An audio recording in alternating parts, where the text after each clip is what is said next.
I gotta fix my bangs.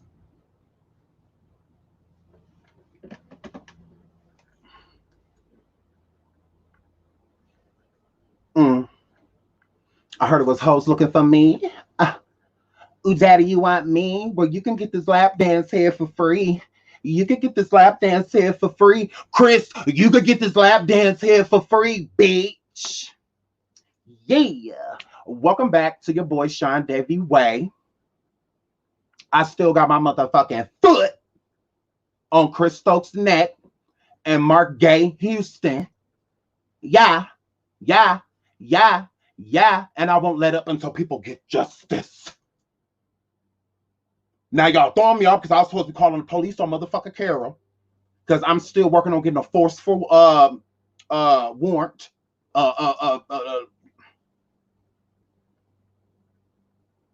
I'm working on that. I want a forceful kick in when we kick in the door. So I've been working on that. Because I want her motherfucking door kicked down. And I would not mind, officers, if y'all put a knee on that bitch neck. Oh yeah, on Carol's neck.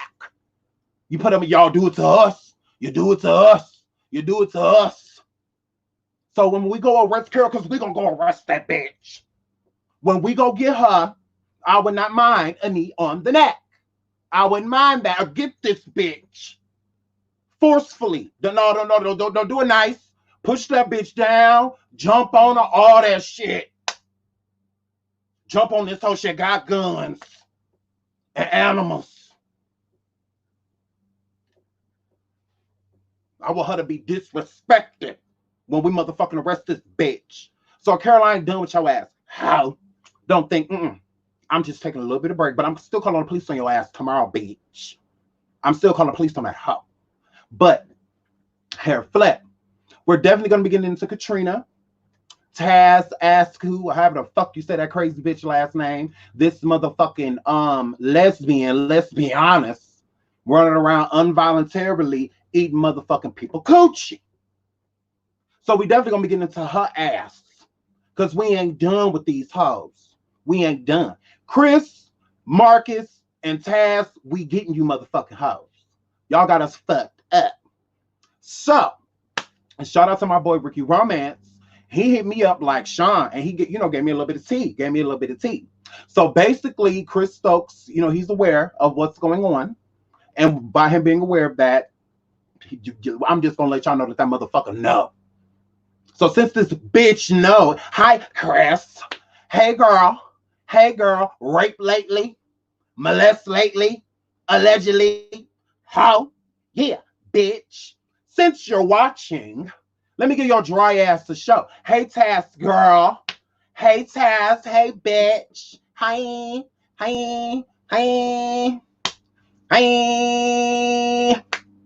Yeah. Since you hoes is watching, yeah. Let's get into some motherfucking shit. Let's get motherfucking messy on these bitches. Now, I'm definitely gonna shout all y'all out. Hey, what's up? Because I love y'all. But yeah. It's about to get real messy today. Oh yeah. We about to get messy on these motherfucking hoes. Yeah. You bitches want to play? Let's play. I'm better.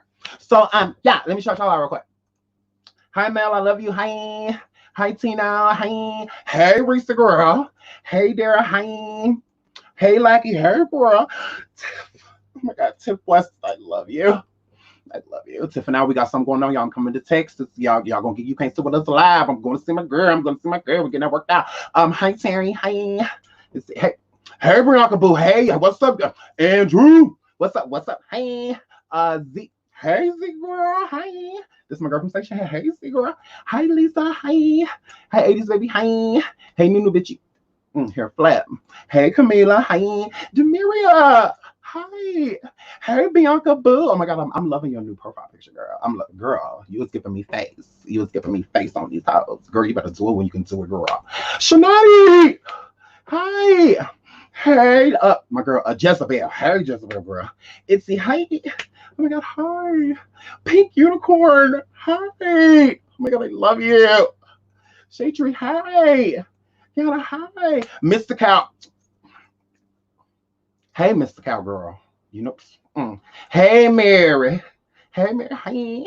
Okay, so y'all know I gotta get into shit. Y'all know how because I'm messy. And y'all know I need to be messy. It's in my body, it's in my bones, it's in my blood. So okay, let's get messy. Okay, so now y'all know I'm a messy asshole. I sure in the fuck am. And yesterday, when we talked to Ricky Romance, he kind of gave us some tea, about Jhene and her family, a little bit about them.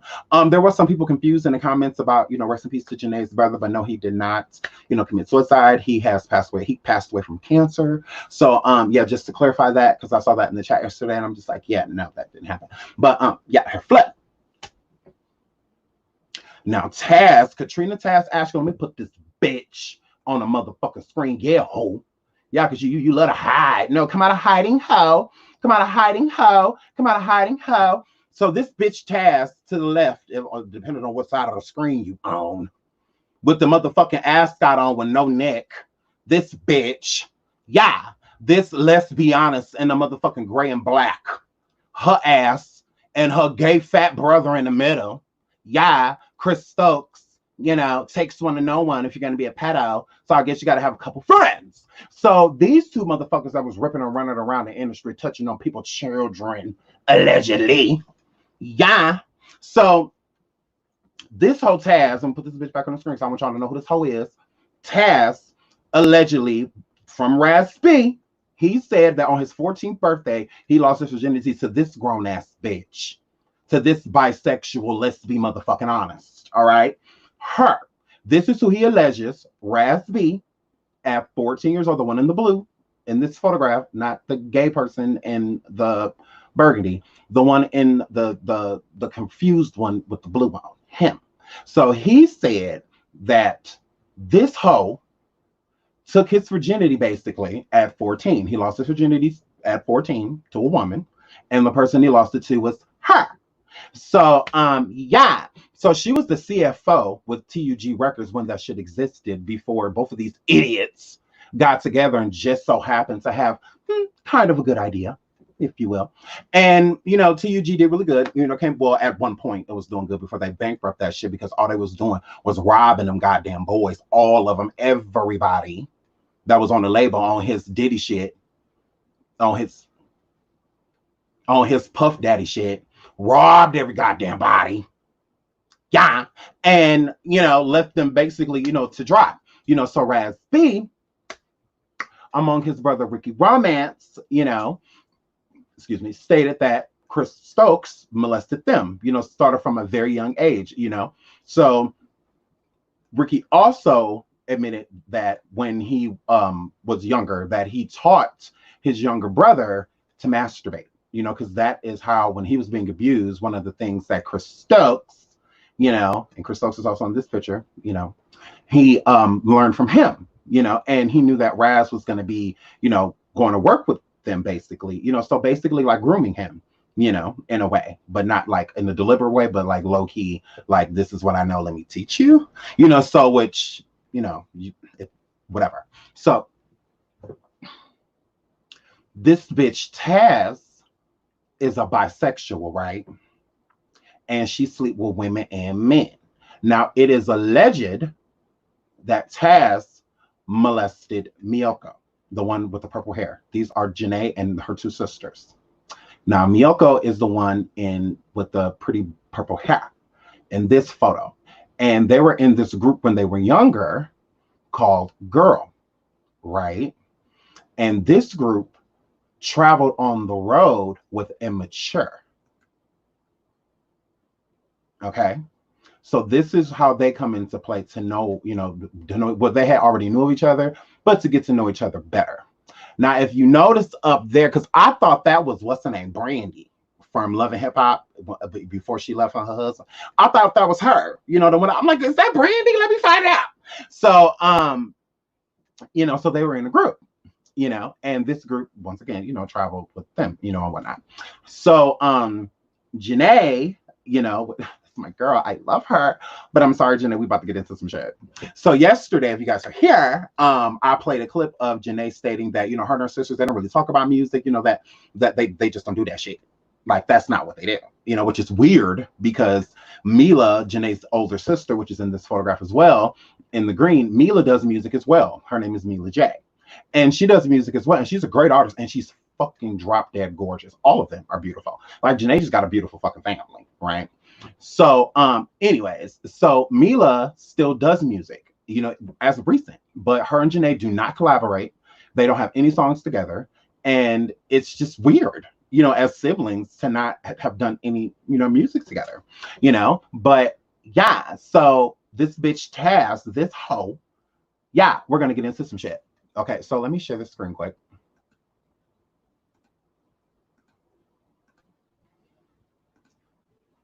Okay, so this is a Vibe interview that Jade did. She did it, or Jhene did. And it's a Vixen Q&A. And, you know, Jhene talks about Sailing Souls, explains relationship with B2K, Chris Stokes, and plots to save the world. Now, I found this interview interesting. You know, me, I like to, I'm be reading, I be on my reading shit, bitch. I'm like, now let me go, motherfucking, do my motherfucking research, how? So, I will read this. Now, this is Jhene's words. This is her. You know, this happened in 2011, March 20th, 2011. So, okay, now let's get into this interview and the things that I find interesting because we ain't about to go through the whole goddamn thing. What is this? Oh, I was about to say. Okay, so let's get into what I find interesting because, yeah.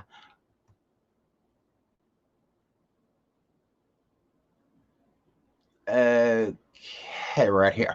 Okay, so now they ask her a question. It says, let's rewind a bit. What occurred that made you sever ties with Epic and TUG? Okay, now TUG Records was ran by Chris Stokes and TAS, the two people in basically the middle of the photograph, not the big old nigga. I don't know who that big nigga is, but the gay one in the middle with the gray and red on, and you know his favorite color maroon. You know that's his molesting color. And to the left of him, depending on what side of the screen you on, this fucking, let's be honest, ass bisexual ass molester allegedly. TAS. So she was a CFO and Chris fat ass was the CEO. All right. So you have the CEO, which was Chris, the CEO of molestation, allegedly. And then you have TAS, the Uber, the motorcycle dyke. You have this bitch, you know, to the left of him, that was the CFO of alleged motherfucking molestation. All right. Okay. So these two people are Chris Stokes, TAS. All right. Getting back to the interview. So when they say leaving Epic TUG, that's who she was leaving. Jhene, that she was leaving those people. She was leaving Chris Stokes and she was leaving motherfucking TAS. All right. That crazy bitch. All right. Now let's get into it. Where there are, wait, my phone. Let's rewind a little bit. What occurred when that made you sever ties with Epic and TUG? Jhene said, I kind of felt like they were lagging their feet and I wanted to finish school and not really be tied up into music so much at the time. I believe I was 16 or 17. Okay. Now remember, she said that she's like, you know what? I at that age, at 16, 17, I wasn't even trying to do no motherfucking music, bitch. Like I was just trying to focus on school. Like I just came here to dance for y'all. Jhene said she was on her ebony shit, right? So they ask, were there arguments and bad relationships forming with them when you decided to leave, meaning TUG, Chris Stokes, and TAS? She says, no, everything ended well. Like I said, my A&R stopped working for Epic. His name was David McPherson. They had brought a new A&R aboard and she really didn't know a lot about my projects. So she kind of put them on the back burner, and it was obvious that they were not going to do anything with me. My mom was my manager at the time. Okay. And I sat down with her and I was like, I would just rather be released and be free and do whatever I want rather than wait. The same thing with TUG. Okay. So she says the same thing with TUG, which is Chris Stokes and TAS, Katrina TAS Askew, or how the fuck you say that bitch last name? Fucking predator. The same thing with TUG because they were pretty much doing the same thing. I really wasn't working and I wasn't doing everything, and I was doing everything on my own. So I decided I would rather just be a free agent, right? When most people hear your name or see who you are, they automatically think about B2K. Were you related to one of them? All right. Now, y'all remember I said I found it mighty motherfucking weird that Jhene was Little Fizz's love interest in the Gots to Be video, when he introduced her and that access granted in the making of that video as his cousin, right? So I'm like, gross. Like, why the fuck is she a love interest? And like, ew, but whatever. So Jhene said, I'm glad you brought that up because I've been wanting to tell everybody this. Like, I want to scream it at the top of the mountain. The whole me being Little Fizz's cousin was a marketing tool. At the same time, I was 12, so I didn't really care. I wasn't really involved in that decision, but Drew, which is Little Fizz, that's his real name, is really close to my family. I've known him since I was 8.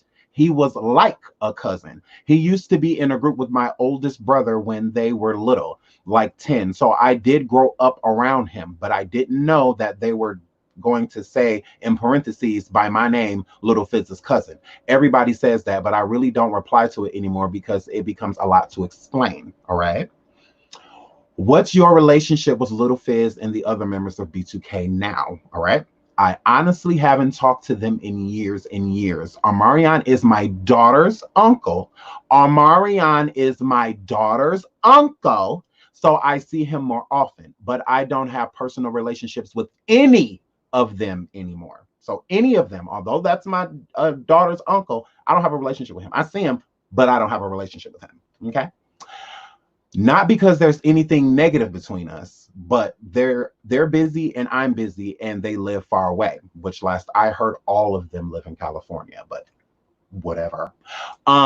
Even though you haven't spoken to the TUG camp in some time, I'm sure you've heard about Raz B's accusations against Marcus Houston and Chris Stokes. Since you got to witness all of them being so close and now seeing what has transpired, what are your feelings about the whole thing? Jhene says, honestly, I didn't feed into it. When I would see posts about it, I wouldn't even click or anything because I just feel like I don't know what happened. I wasn't there. I knew Chris since I was 5 years old, but I was never close to him as everyone else was. So I really didn't know what was happening with that. All I knew was the allegations, and I feel it's a sad situation if it's true or not. What is anyone gaining from this? It's true. If it's true, then he's going the wrong way. He's going about it the wrong way. From what I do know of Chris Stokes, he's a great man. I just wish they could figure something out and be at a better place. Okay. So not at one point in time did Jhene state that she does not believe these allegations. Not at one time did Jhene state that this did not happen, which I find really weird. Hi, Richard Lomax. Oh my God, hi. Which I find really weird of Jhene saying that, I don't know of any of this happening, because I wasn't there, which is weird if you've been around Chris Stokes since you were 5 years old, but you're not aware of any of this. You went on tour with them, all of that shit. That doesn't make any sense. So it's just like, you should be aware. Like, even now you can say, I don't wish to discuss it. I would have rather her said that than approaching in a way to where you're not really on anybody's side. Like, it's just like, well, I wasn't there, but it's unfortunate. All I know about Chris is that he's great, but I don't know if it's true. What do you mean if it's true? You've been around since you were 5 years old. How would you not know something? You can't just turn a blind eye and make it seem like you knew nothing. Like, girl, you know a lot. You know a lot because it happened within your own fucking family. Now y'all see, because back in the day, when all Janay and all of those people was famous, we didn't have like the internet, to get together. But I also wanted to state this real quick in about Janay, because this album that she's talking about is the album that TAS, this bitch right here, is who TAS helped her to get this album promoted and to get, funding behind it. So she's still working with this female TAS. Now, it is rumored. Now let me go because Jhene said that she don't have a relationship with any of the people from B2K or anything like that. Now, back in the day, we didn't have like the internet like this, to actually be able to spill tea. We didn't have the shade room, stuff like this, but we did have, Yahoo Messenger, and it was a lot of chats that we would use and whatnot to communicate with one another, like the fan pages and whatnot, and we would talk, and spill tea. Now, this has been a long-standing fucking rumor, and I have plenty of other messages just like this from back in the day, in the earlier 2000s, right? So, now listen to this shit. I have some tea on B2K and Jhene Aiko, right? Jhene wasn't as sweet, the sweet innocent girl you thought she was. She dated J Boog, she dated J Boog in the very beginning of B2K's fame, and then she lost her virginity to him. J Boog then broke up with Jhene so quickly that no one really had a chance to process it. It was mainly because she was too young for him and he wanted to be with other girls. But that didn't stop because she also slept with J Boog again for his 18th birthday. All right. Now, it is a pattern that Chris Stokes had them sleep with people on their birthdays. I don't know if it's like ritualistic, like I don't know what it is, but that is a pattern. You know, like Raz B lost his virginity on his 13th birthday, and he lost it to TAS, an adult, right? And on his 18th birthday, because J-Boog is older than Jhene, so she had to be some odd years older. So basically, I believe that if this is true, this is alleged, but there's a lot of tea on this. If this is allegedly true, then J-Boog slept with her as a minor, you know, on his 18th birthday, you know, so, okay. So, allegedly. So, she also slept with J-Boog again for his 18th birthday. I also know that she used to have sex with guys in front of Orion, her baby daddy. As for Little Fizz, well, you already know she was getting in with him, getting it in by him on the regular. They've known each other for a long time and used to date. On the Scream Tour 3, Jhene was basically the only female performer. So on the bus, Jhene and B2K and IMX will always play fight, play jokes on each other, and do other things with parentheses. It was a long tour, so what else could they do? Jhene's mother was her manager at the time, and she also came along on tour, but she wasn't always around them 24/7.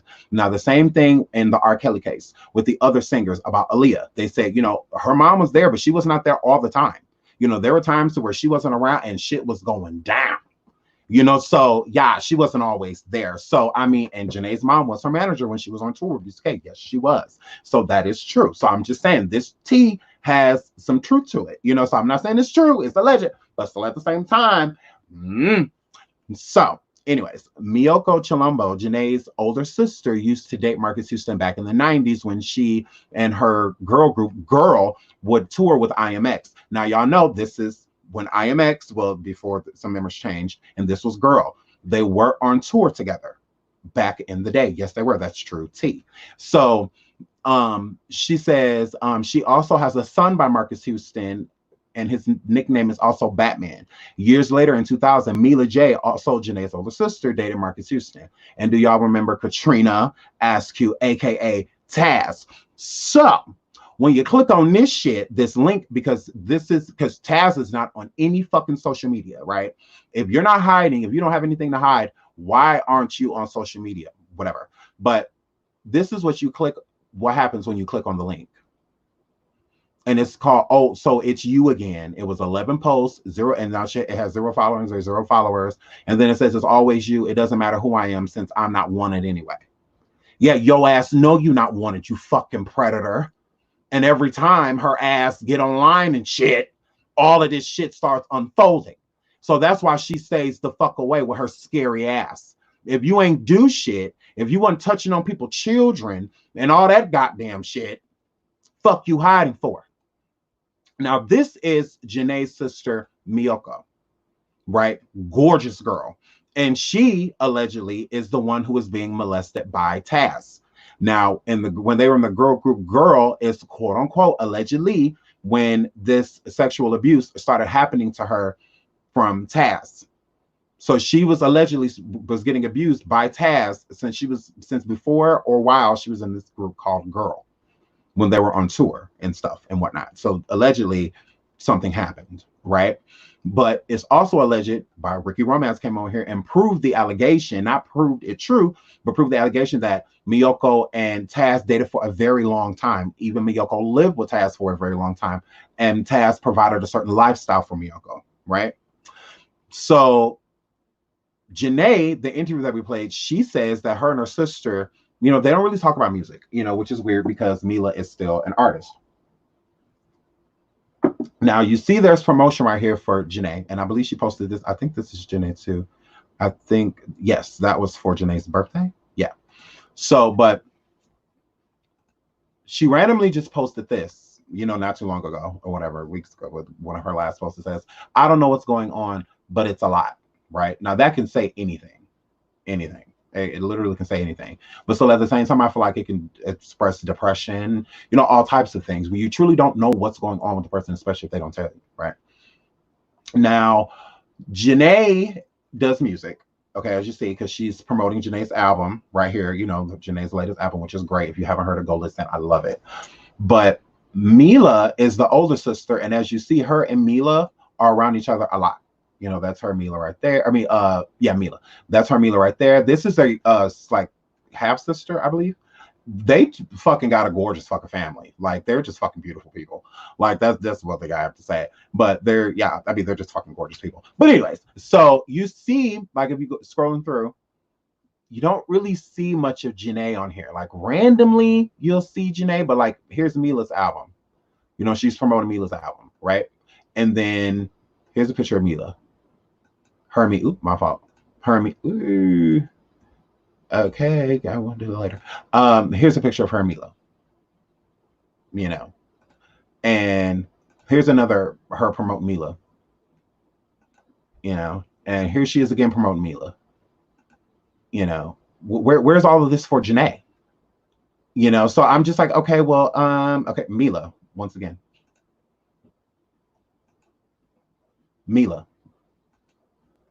Just a phone call with her. Mila. She promotes the shit out of Mila. The shit, and then just randomly, you'll see Jhene. You know, just by random. You know, she promotes the shit out of her. Then Jhene comes out with an album, and this is basically when she came out with that album Trip. You know, that's like it. She did not promote it any more than that, but here goes Mila again. You know. There goes Mila again. So for Jhene to try to make it seem like there's not friction, there's definitely friction. And I believe that the friction is TAS, because Jhene is still working with TAS to this day.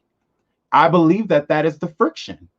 I do. I believe that. I mean, the proof is in the pudding. She does not chill with Jhene like that. She is always around Mila and her brother. She's like always around them. She rarely ever promotes Jhene. And when she said that they don't talk about music, I believe she was talking about Jhene. Like that's who I believe she was talking about. Like I don't believe that because when you say you and your sisters don't talk about music, that's weird. When all your sister do is promote Mila, she promotes the shit out of her.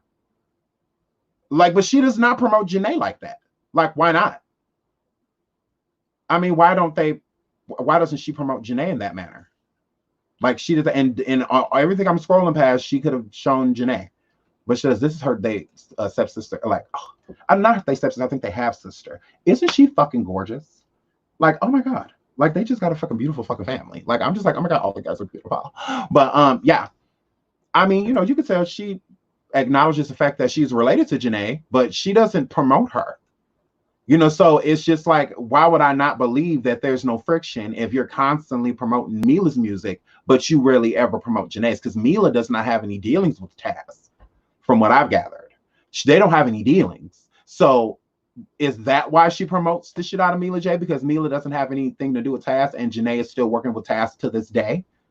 You know, and it's alleged that when her sister was in the group Girl, that TAS molested her. Allegedly.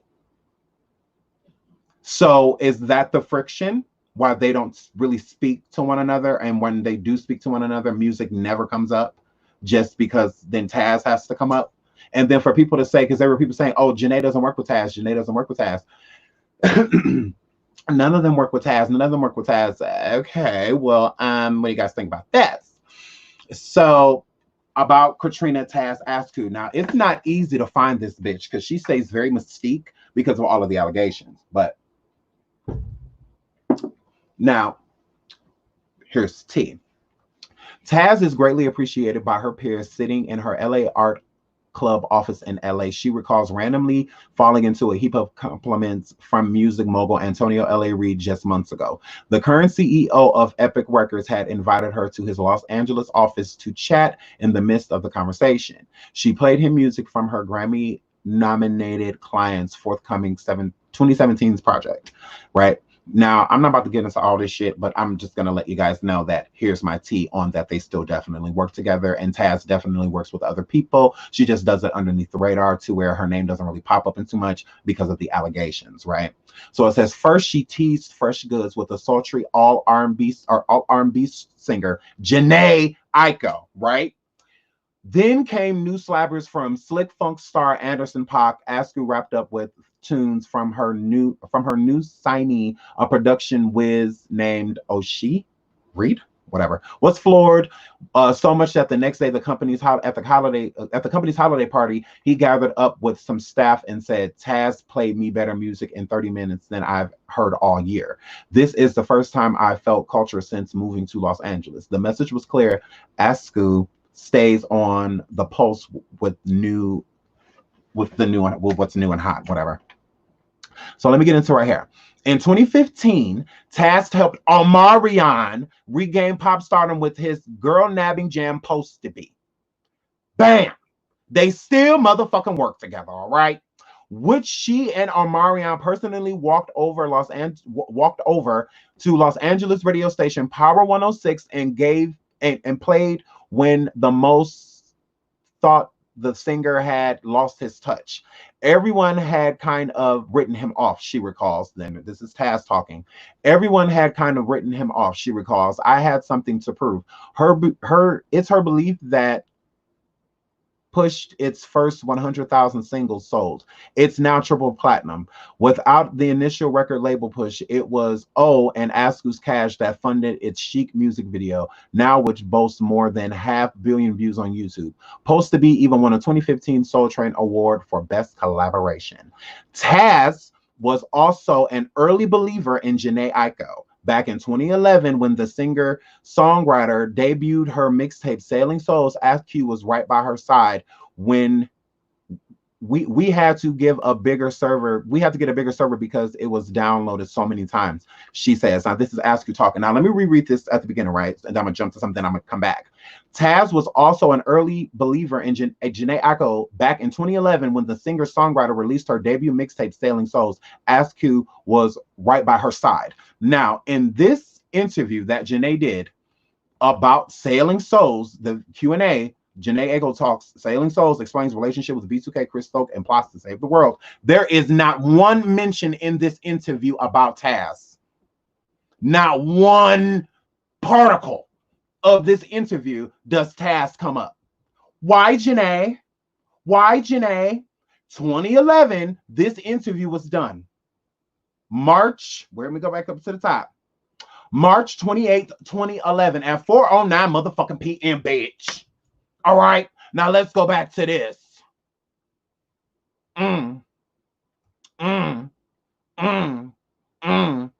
Taz was also an early believer in Jhene Aiko back in 2011 when the singer-songwriter released her debut mixtape, Sailing Souls. Askew was right by her side. Jhene does not mention her at all in that interview. Why not, Jhene? Why not, Jhene? Is because your family pissed the fuck off that you still working with her? Is it that your family mad as hell, but they love you, so they're just gonna let you do what you do? So they deal with you with a long-handed spoon? With a long-handed spoon, girl? Because you working with your sister's alleged molester? But anyways, we had to get a bigger server because it was downloaded so many times, she says. The critical acclaimed Souls got Jhene a record deal with producer and Def Jam executive vice president Dion No ID Wilson. The result was the thoughtful debut EP Sell Out, which Askew as well executive produced. It went gold and had the biggest first single sales for an EP in Def Jam's history. The single, The Worst, went platinum. Taz says, I'm like her big sister and her parent.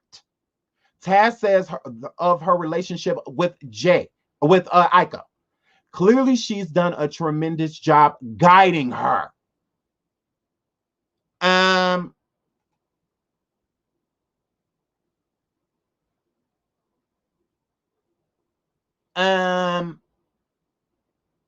What? What the fuck? I'm like, So don't get me wrong. I love Jhene. I think she is a great artist. But just know that her manager, the person that's bringing y'all all this great music, help her, y'all bring all this motherfucker great music to the world, is being executively produced by somebody who allegedly molested her sister.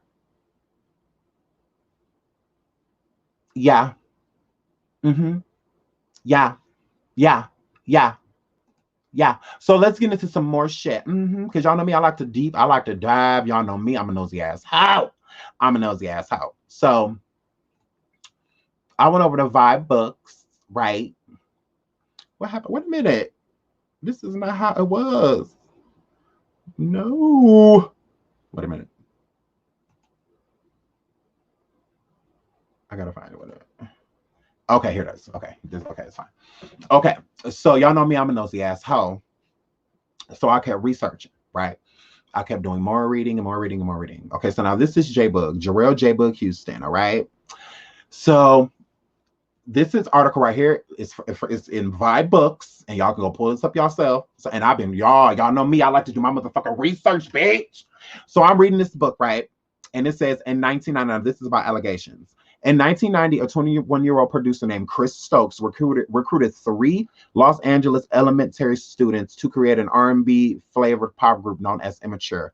His intense hands-on management led a successful run of a soundtrack cuts, albums, movies, and recurring TV role for breakout star Marcus Houston. A decade later, Stokes outdid himself with B2K, a teen quartet that sold millions of records, starred in the hit movie You Got Served, and packed concert arenas around the country. Though lead singer Omarion would go solo stardom, the group, whose name signified Boys of the New Millennium, lasted only 3 years before breaking up amid whispers of internal strife and financial disputes. Late last year, 2 artists Stokes managed charged the self-described king of black boy bands with sexual abuse. A flurry of denials and retractions did a little to quiet the rumors and speculation. Aside of a terse press release, Stokes had never publicly discussed the allegations against him until now. All right, let's get into it. What happened to child stars when, what the fuck? No, grass. Okay, so it's Stoked sitting in a hotel parking lot off of Century Boulevard on sunny Los Angeles afternoon in March. Ricardo Thornton, aka Ricky Romance, leans back in the driver's seat of his cherry red 2008 Altima Coupe. He reaches into the glove compartment, pulls out a blue medicine bottle, lifts a magazine from the floor, and sprinkles Blue Dream, a powerful strain of Cali Chronic, onto a glossy cover. He rolls a blunt but doesn't light it. Right now, I don't know why that is a highlight of this article, but whatever. Okay, so this is Ricky's interview. And this, what did this say? Oh, okay, so his prescription says almost gleefully producing a doctor's note. It's basically get you happy, you get motivated. I only smoke before it's bedtime. This is Ricky. He's doing an interview with Vibe. But today he explained he's been up for 24 hours doing studio work. So this keeps me up. It's like my Red Bull. Ricky is the cousin of entertainment impresario Chris Stokes. Ugh. He was briefly a member of Stokes' pop trio Immature. Everyone thinks that Chris Stokes put me in the game, but Ricky is who put me in the game, is actually my big brother, James DeBarge. He's Janet Jackson's first husband or whatever. He's been a big inspiration in my life. The first song I've ever done was with him and El DeBarge. I thought I was really going to be an artist and blow up and make it. Instead, Ricky went on the road as promotion managers for Stokes. Biggest boy band ever. B2K, I was carrying bags for the boys, he says. I was selling the merchandise to fans. They'd see me. I was on stage making announcements in front of 30,000 girls. Hey, what's up, girls? How many of y'all want to see B2K? The music was pounding so loud so loud on the car jiggles. Ricky's playing demons of some of the artists he manages underneath fledgling company called JMC Management Group. According to JMC MySpace page, Ricky is the CEO. The CEOO is somebody named E. Jizza, and the CFO is Ricky's younger brother, Raz B, formerly of B2K. who didn't come along for the ride. Once JMC's artist, a rapper named Orlando Brown, better known as Eddie Thomas from the hit Disney Channel series That's So Raven, is silent in the backseat of the Altima, right? So that means during this interview, Orlando Brown was with Ricky Romance and he was in the backseat, right? So y'all with me? Let me know that y'all with me. Yeah, let me know. Say I'm with you, Sean. I'll throw them gross emojis up if y'all still with me. Let me know that y'all still with me because it's a lot. That's why I didn't want to have this live be too long. This is a lot of motherfucking information. It's like a rabbit hole. It's like a rabbit hole. But yeah. So though Ricky looks flashy today. Oh wait, my fault. Oh yeah, he and Ricky are draped in ice. So they're saying, the article, the person doing the interview saying that both of them had on a lot of jewelry. Like, okay. Though Ricky looks flashy today, he's much better known as one of the dudes who set off a firestorm of controversy last Christmas Eve in a pair of YouTube videos that accused Stokes of molestation type of shit. In Ricky's clip, he spoke about members of immature taking showers together. He called to what? He called to berate someone identified as Stokes, and the voice on the phone said, "I don't do that no more." Raz's clip got even more graphic. It all, damn, this is small text. Can I make it bigger? Whatever. I don't do that no more. Raz clip was even more graphic. It all started one day when Chris Stokes said, "Let me touch it," he said in the dimly lit video, glancing at the camera with a pained expression. "I didn't even know what the hell I was doing as a child," he said. It's like nigga brainwashed. He suggested that the other Stokes artists might have been abused. "Somebody must have liked it," he said in the clip. "I tell you, I didn't like it. I tell you, my ass hurt." This is Raz B.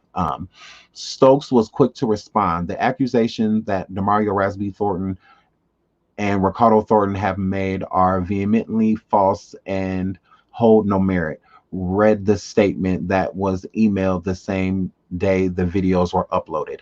"I recently stopped financially supporting both along with assisting them with their criminal and legal matters, which led me to believe they are resentful and are looking to benefit financially from Chris."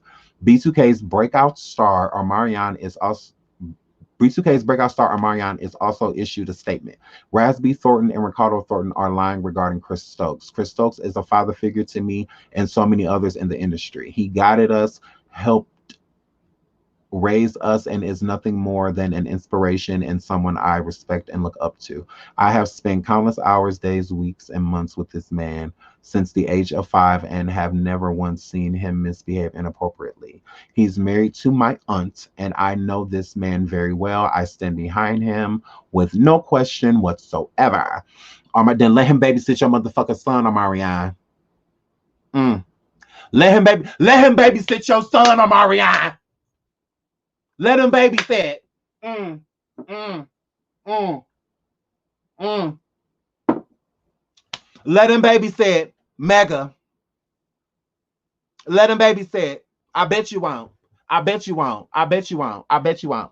Omarion had no questions, but many others did. The video stirred the blog sphere into an uproar, turned the Thornton brothers' lives upside down, and seemed to crush any lingering hopes of B2K reunion. But then 3 days later, Raz B appeared in another YouTube video, standing on a residential street. He formally withdrew his accusations and apologized for some tapes that were leaked without my authority. Excuse me, sorry guys. Raz's sudden retraction did not slow the avalanche of attention, especially with his brother Ricky giving interviews to blogs and radio stations claiming that the apology was fake. Chris had people force Raz to read a script. Ricky told one blog in late December 2007, and he coerced him into taking money. In another interview, Ricky said that for some street nigga had forced his brother to issue an apology, but that hurt himself to refuse to be silent. "Niggas be threatening my life, but I don't care," and said Ricky in another December interview. "I stand by what I said because it's the truth. Maybe I'm the only one brave enough to talk, but this has gone on for far too long. I just want Chris sick child molesting pedophile ass to go to jail. Bitch. Me too. But soon even Ricky would change his tune. B2K was more than just another pop sensation. They were one of the biggest black boy bands in the world. All right. They didn't get as much media hype or sell as many albums as white groups like the Backstreet Boys and NSYNC, but not for the lack of talent. Jarrell J. Book Houston had the dazzling dance moves. Drew Little Fist Frederick was the heartthrob. Raz B was the energetic one, and the lead vocalist Omarion Ishmael Granberry, aka Omarion, had the full package: chiseled abs, soft cornrows, and a breathy alto to make the teen girls melt. First of all, Omarion's voice was gross when he first came out. I'm not even gonna lie. Gross. He got better as it went along, but I mean, when he first came out, ew. What a girl was, what, la la la la, la la la la. Them vocals was horrible. Bump that. It says like what? Bump that. When we hit up in the woo, I can bump that. Them vocals was horrible. Like cut it out, cut it out. But they was cute, and they had a cute little beat. Hair motherfucker flat. I don't fuck with nobody say. I like your little sexy style. He was talking. He wasn't saying. Whatever, because y'all just made me mad. But whatever. Omarion let Chris Stokes babysit Mega. Okay. So it's been more than 4 years since B2K posters covered the bedroom walls of countless teenage girls, 4 years since they sold out arenas and got chased by squealing ponytailed fans. For some reason, their breakup had never been fully explained. But this much is certain: behind the dreamy pop star facade, the boys of B2K endured more than their friends ever imagined. Long before Raz B and Ricky's videos popped up online, B2K was heading into a downward spiral. At the center of it all was the group's manager and father figure, with motherfucking parentheses, bitch. According to J-Book and Little Fizz, Stokes controlled all aspects of their lives. It was like a cult. Boog said. Okay? Boog has said. Whatever he said, we did. They say Stokes forced them to become vegetarians, forbidding them to eat chicken because of the hormones would make them grow too fast, aside from the unusual demands, rehearsals, workouts, performances, and interviews. Stokes controlled their burgeoning love lives. Damn. Yeah, he did. Stokes controlled their burgeoning love lives in order to keep them focused. They were allowed to talk to girls once every 2 weeks, and phone bills were checked for strange numbers. Visits home were limited to a day or two, and discipline was strict. We were groomed from watching tapes of Michael Jackson and old tapes of Immature, Omarion says. Maybe one of the boys would cuss in an interview, or one of the boys would get sleepy, and the DJ was cocky, and we got into trouble for stuff like that. Getting in trouble was not limited to verbal warnings. Sometimes we get punched, says Omarion, like socked in the chest or something. It was like a man thing, like y'all need to listen. That's honestly why we stayed in line. Raz B didn't have a problem with his cousin's strict management style. Even if we didn't have the discipline we had, he says, we probably wouldn't have been as successful as we were. But then there were financial issues. Till this day, I still don't know where the money at, says Raz B. We invested in houses, we invested in cars, but none of the stuff was in our name, so it was easy for them to take our stuff. Me personally, I've never seen the books or records. Chris talked about them, but I've never gotten a chance to see them.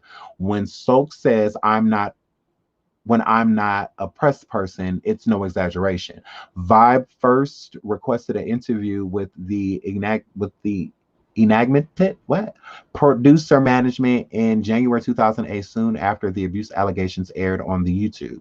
His publicist offered a prepared statement. Then she requested the question be sent in writing, so Stokes couldn't respond via email after some come back and forth. Vibe agreed, but she emailed questions went unanswered, and phone calls were not returned. Communication resumed on April 23rd, the the very day that Ricky Romance and Raz, as well as Book and Fizz, were scheduled to be photographed for this story. That morning, a representative from the Ultimate Group, TUG, Stokes' Los Angeles based management company, called Vibes New York office to ask why they were photographing B2K without the most important member. Omarion, since B2K's breakup, the singer and actor who was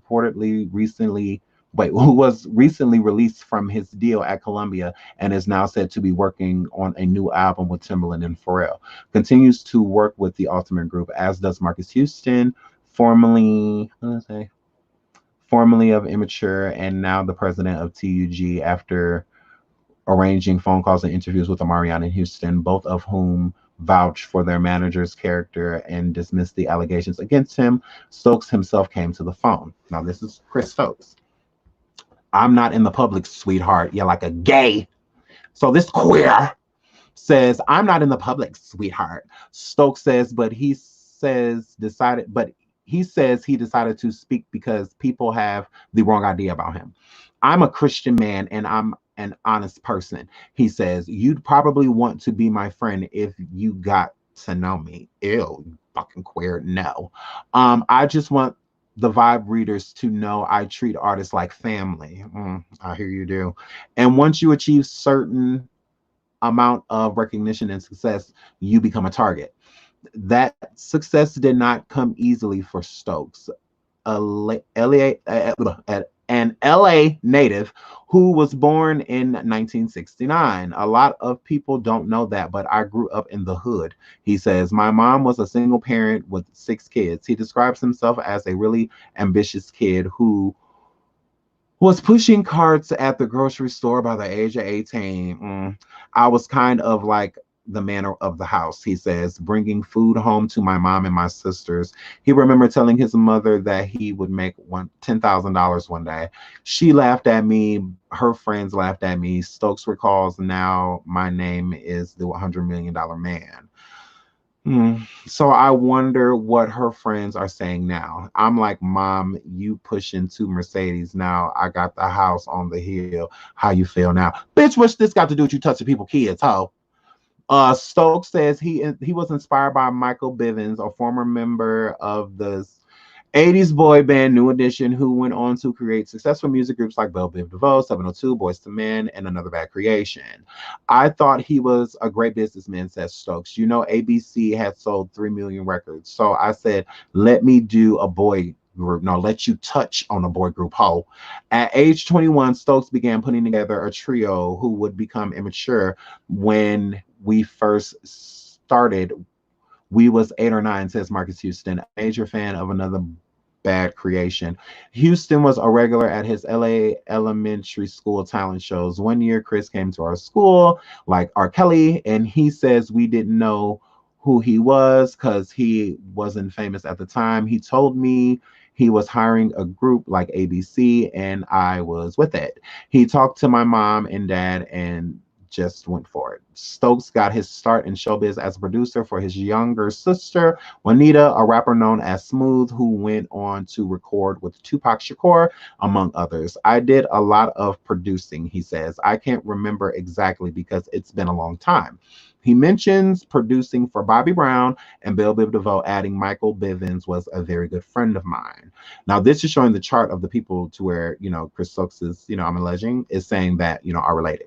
So Ricky Romance and Raz B, we all know that they are blood brothers. Jarrell Houston and Marcus Houston are supposedly cousins. Now, I'm confused right here when they say kin, because Omarion's it's not his blood aunt who's married to Chris Stokes. It's just someone who he calls that, she's just really close to his mom, and they're in the same industry. They both do, like, nails and whatever.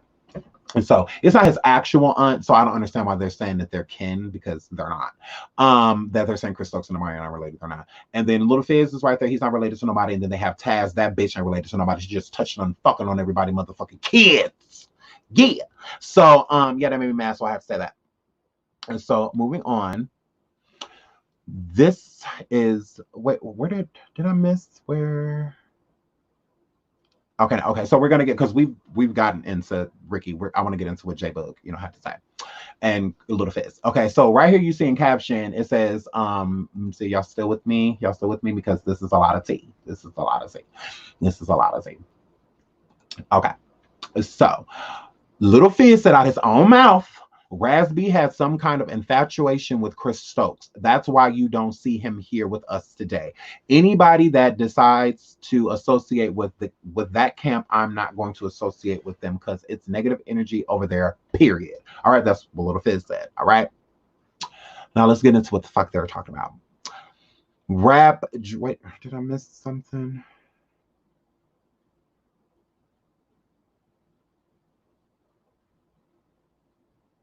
No. Okay, so on to them. Okay.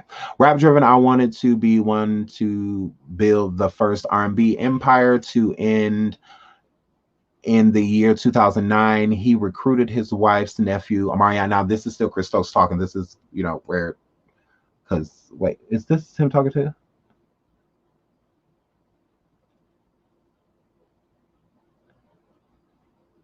Oh, Lord. Okay, yes, we got to read this part.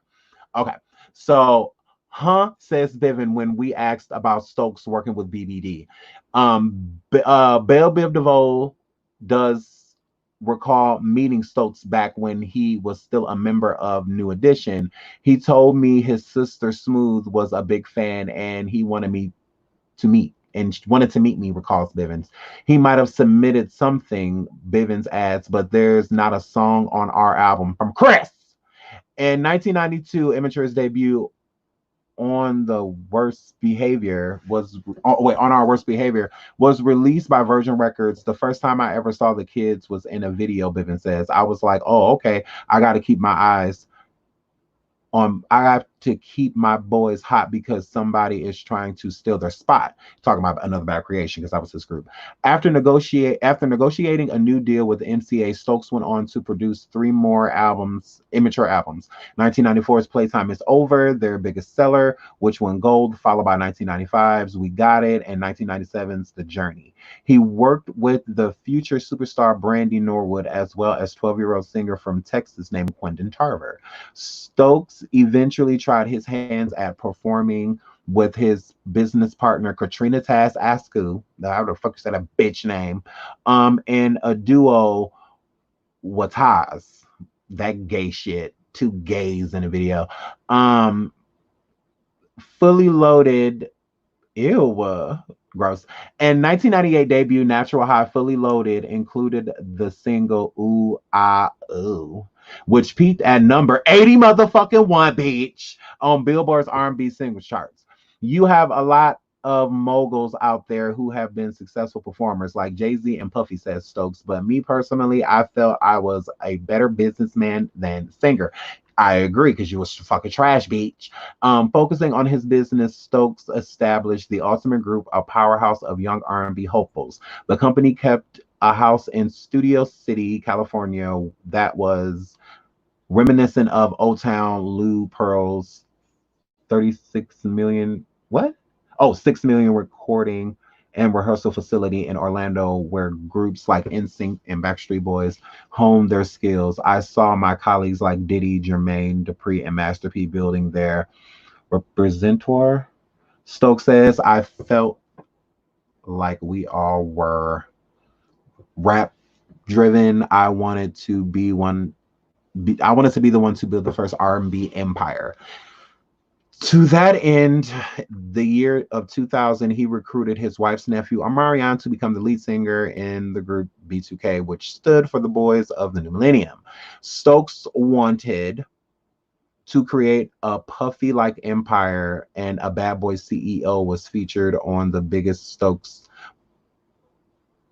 was on the biggest hit Stokes ever produced, B2K's 2002 smash hit Bump Bump Bump, which hit number 1 on the Billboard Hot 100, driven sales to their album Pandemonium to platinum status. Stokes managed the artist, were soon headlining a nationwide Scream tour, and Stokes would go on to write and direct dance flick You Got Served, starring Marcus Houston in B2K. The $8 million film opened in January 2004. #1 in box office hits in America, ended up grossing more than 40 million worldwide. The proudest thing in my life, my children says of Stokes' accomplishments. Stanky is 3. Stanky is 3. He said it. I mean, Chrissy is 10, Michael is 13, and Miko is 17. Miko has already entered the family business, joining the boy band Too Much. All right, now y'all remember. Hold on. Let me sing because I still got them. Do I? Or did I delete them? Oh, I think I deleted them. Oh, well, fuck them. So his dry ass son was in our group Too Much. But anyways, while Stokes claim he's never seen Raz and Ricky's infamous YouTube videos, which he motherfucking lying about because you had a whole statement about some. Ooh, I cannot stand this lying ass pedophile. Ooh. Oh, okay. Gross. Whatever. Miko has already entered the family business, joining the boy band Too Much, which is signed to Interscope Records and managed by his mother and father. Chris and Manye Stokes have been together 17 years and were married almost 4 years ago. While Stokes claims that he has never seen Raz and Ricky's infamous YouTube videos, I am way too busy, sweetheart. Why he keep saying sweetheart if you ain't gay? You are gay, Chris. Oh my goodness, sweetheart. Sweetheart. That is so gay. Ugh. You and Tekashi 6ix9ine need to come to the light, you fucking queers. But yeah, this line as queer. Gonna say what this queer say. Ooh, he made me lose my spot. Ooh, he's so gay. What did he say? I am way too busy, sweetheart, to even sit there and look at that. He says the allegations, or fibs, as he called them, have come to his family's attention. I'll tell you a funny joke. A little scenario, says Stokes. My son Michael came home from school one day and said, Dad, I want to punch Raz B because he's making up lies about my daddy. Stokes pauses for a moment, letting the image sink in. It actually, so bitch, hit Raz B. Raz B, he want to hit you, nigga. Ugh. What? No, where the rest of this shit at? Because I'm mad. What happened? Nuh-uh. Fuck that. Where the rest of that at? They got all this shit so spread apart. Oh, or was that it? No, he said actually it's no. Is there more? Where is it? I want to know. Fuck it. I'll find it later. But anyways, so nobody knows what it takes better than Boog and Lil Fizz, right? So this is part of the article that gets into what Amarian said, but I'm not doing that shit. But I think, is this where it starts off again? Let me see. Yes, it is. Okay, actually it's, and then it says not funny to me at all. Okay, y'all. Here we go, y'all. Let's get messy, y'all. We say, let's get messy. Sweetheart, you fucking queer. Okay. And so he says, not funny at all. It's not cool because they have classmates and stuff like that. So to me, it's really sad, but I tell them daddy's famous and I guess other people take stabs at him. Stokes refers to the allegations in the videos as a cry for attention from people who are jealous of his success. If they want to keep telling lies, he says, they can get themselves sued for defamation of character. But this is my thing, Chris, gay ass motherfucker Stokes, bitch. Why haven't you sued them? Why haven't you sued them? Why haven't you sued them? You could have been sued them for defamation. Why haven't you sued them? Cardi's suing Tasha K for defamation. Why you ain't suing them, ho? Why you ain't suing them, ho? Oh, it's because they telling the truth. Oh, okay, bitch. Okay, ho. Okay. Stokes refers to the allegations. Wait a minute. Oh no, fuck that. I'm at the wrong part. Okay. He insists that when his voice is heard during Ricky's video that he was turning down a request for money, but his words were edited, taken out of context. So like, this is what is like super confusing.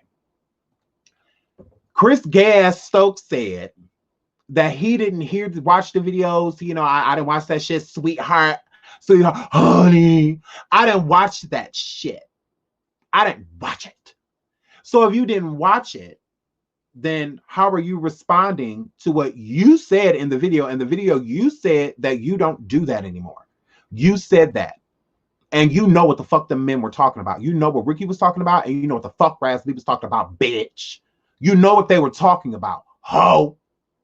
You know. Don't try to play motherfucking dumb, bitch. You know what the fuck them men were talking about. And then your bitch ass gonna say you don't do that no more, ho. The fuck out of here. Ooh, I can't stand no fucking pedal lie. A pedal lie. Woo. So, this bitch, he gonna tell y'all that he's a very honest person, but you already lying. You said that you didn't see the video, so if you didn't see the video, you didn't hear the video. How the fuck but you know things from it. You're responding to things from it. Like, that makes no sense. And then you said that they can be sued for defamation of character. Sue them. You could have been sued them. They first came out with this shit in like 2006, 2007. Like, you late as fuck, it's 2020, bitch. Like, you could have been sued them, ho. You ain't suing them because you already know, bitch. You don't want all this shit coming out because then that real tea gonna come out, bitch. That real tea. People gonna get subpoenaed and shit that you ain't gonna be able to control. Chris, you touched on too many motherfucking people. You could have kept it to, you know, on one hand. You the one who switched the hands, feet, toes, eyelashes. Touching on whole groups and shit. With your greedy ass. The fuck out of here. Ugh. But anyways, let's get back into this lying ass nigga, Chris Stokes. So he insists that when his voice is heard in the video during Ricky's video, which is in that video, he's saying, I don't do that anymore, that it has nothing to do with you turning something down. You're just saying that if you turn it down, anything at that point in time, it's like pedophilia. You basically saying that I'm not a pedo anymore. Like, I don't do that anymore because that's what the fuck they were talking about. And that's why you called. That's why you called, bitch. To shut them up once again, to throw promises and stuff out there. Even on the phone, he was like, I sent those artists to those people. I did. Why are you saying that? It's like, I did my bribe. I bribed you already. Like, I did what you asked me to do. Just because your artist then pop. Because I do low-key feel that Ricky has been accepting favors for Chris Stokes over the decades. Like, that's why I think that he was, you know, the tour manager, like a part of the role manager and all of that stuff, things to keep him quiet. I felt like Chris did not think that he was talented enough to be in said group because they tried that before and he fucked it up, stealing brand new phone numbers, shit like that. So, but I did touch you and I really don't want you running around telling motherfuckers, so let me keep you close because you're supposed to keep your enemies closer. So he kept that boy close, but Ricky kept running a motherfucking muck. So when Ricky kept running amok, he was just like, you know what? Fuck this shit. I can make him look crazy and I can make Raz look crazy. I can make these motherfuckers look crazy. So, you know, I'm sick of this shit. You know, so Chris is just like, you know, fuck that shit. Fuck that shit. Fuck that shit. And then he got rid of motherfucking Ricky because he just got sick of that shit. But even on the phone, he was like, oh, I sent your music and, you know, ... What does this have to do with molestation? What does this have to do with it? It's like, you said I don't do that anymore. And then you also said that you have been promoting his music in some type of way, an artist of his, not Ricky's music, but an artist that Ricky had. So those sound like bribes. Those sound like hush money, hush favors. Like, that's what that sound like. Shut the fuck up. Like, what you want, what you need? Oh, y'all got a foot over there? Okay, look, let me cash app y'all like $1,000 real quick. But look, y'all need to sit your ass down through. Y'all need to stop going forward with this shit. Y'all need to stop saying shit. I'm telling y'all, I ain't stupid. I ain't stupid. I ain't stupid. I am not fucking stupid. They got me fucked up. I'm gonna figure this out. I'm gonna figure this out.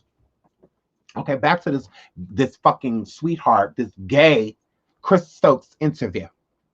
So, okay, one more time. He insists that when his voice is heard during Ricky's video, that he was turning down a request for money, but his words were edited and taken out of context. He says his attorneys have uncut copies of those calls. I thought they were crazy, he says. If you want me to be honest, I feel like these people need mental help.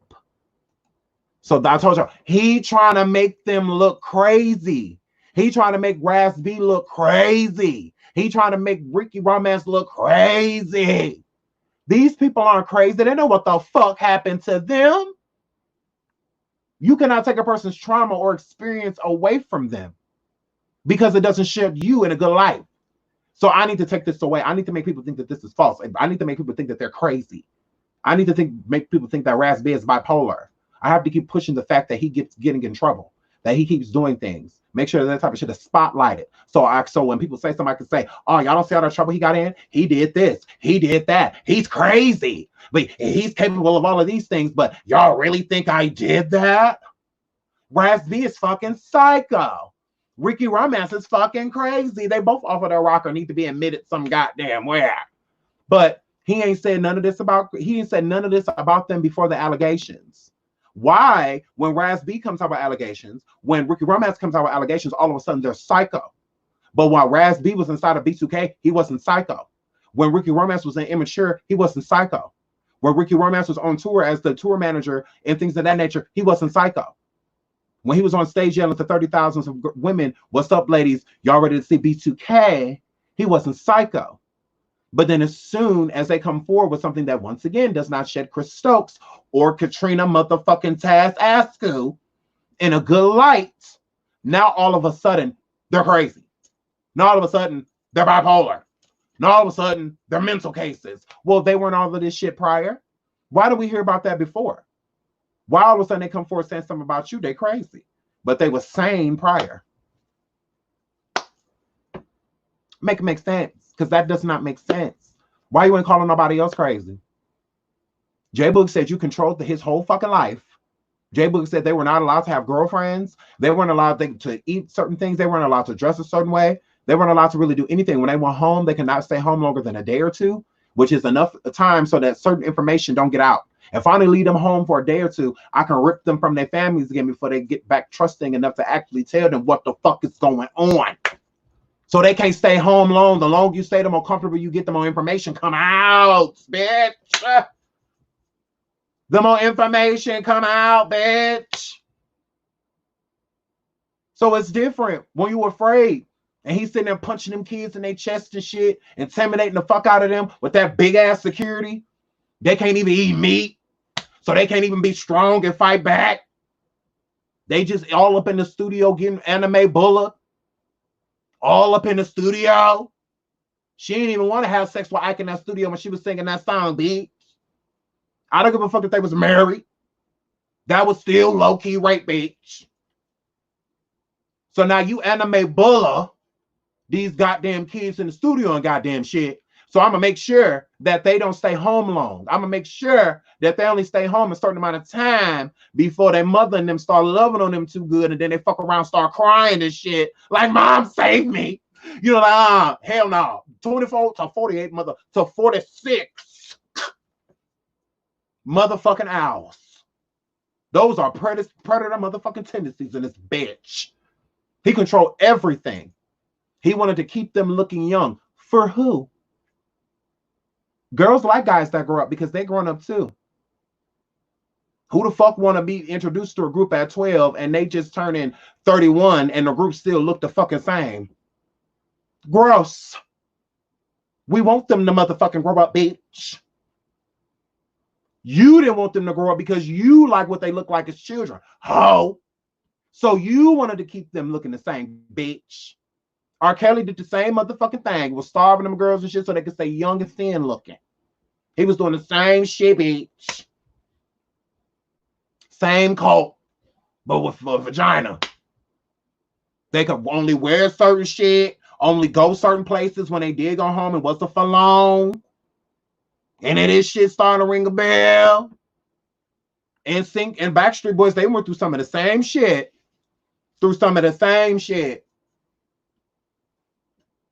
Yeah, Chris. You ain't fooling no motherfucking body hoe. You touched on all these goddamn children. So now let's go. Okay, where we at? Okay.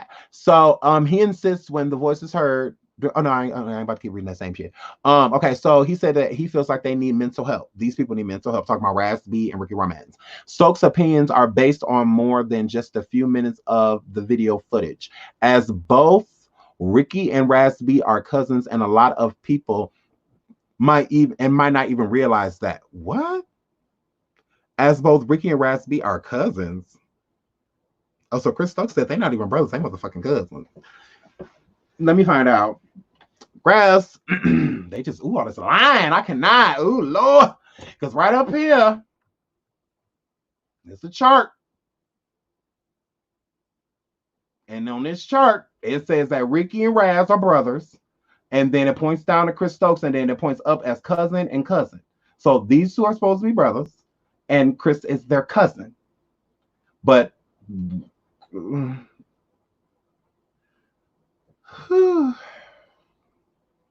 this motherfucking rabbit hole right here. I cannot. Okay, so where are we? Okay, so Stokes' opinions are based on more than just a few minutes of the video footage. As both Ricky and Raz B are his cousins, a lot of people might not even realize that. Says Stokes, I raised Raz from time to time. He was 13 because he comes from a troubled home. Wait a minute, did I read that wrong about the cousins? A lot of people might. Oh, okay, no. So he's not saying they're not.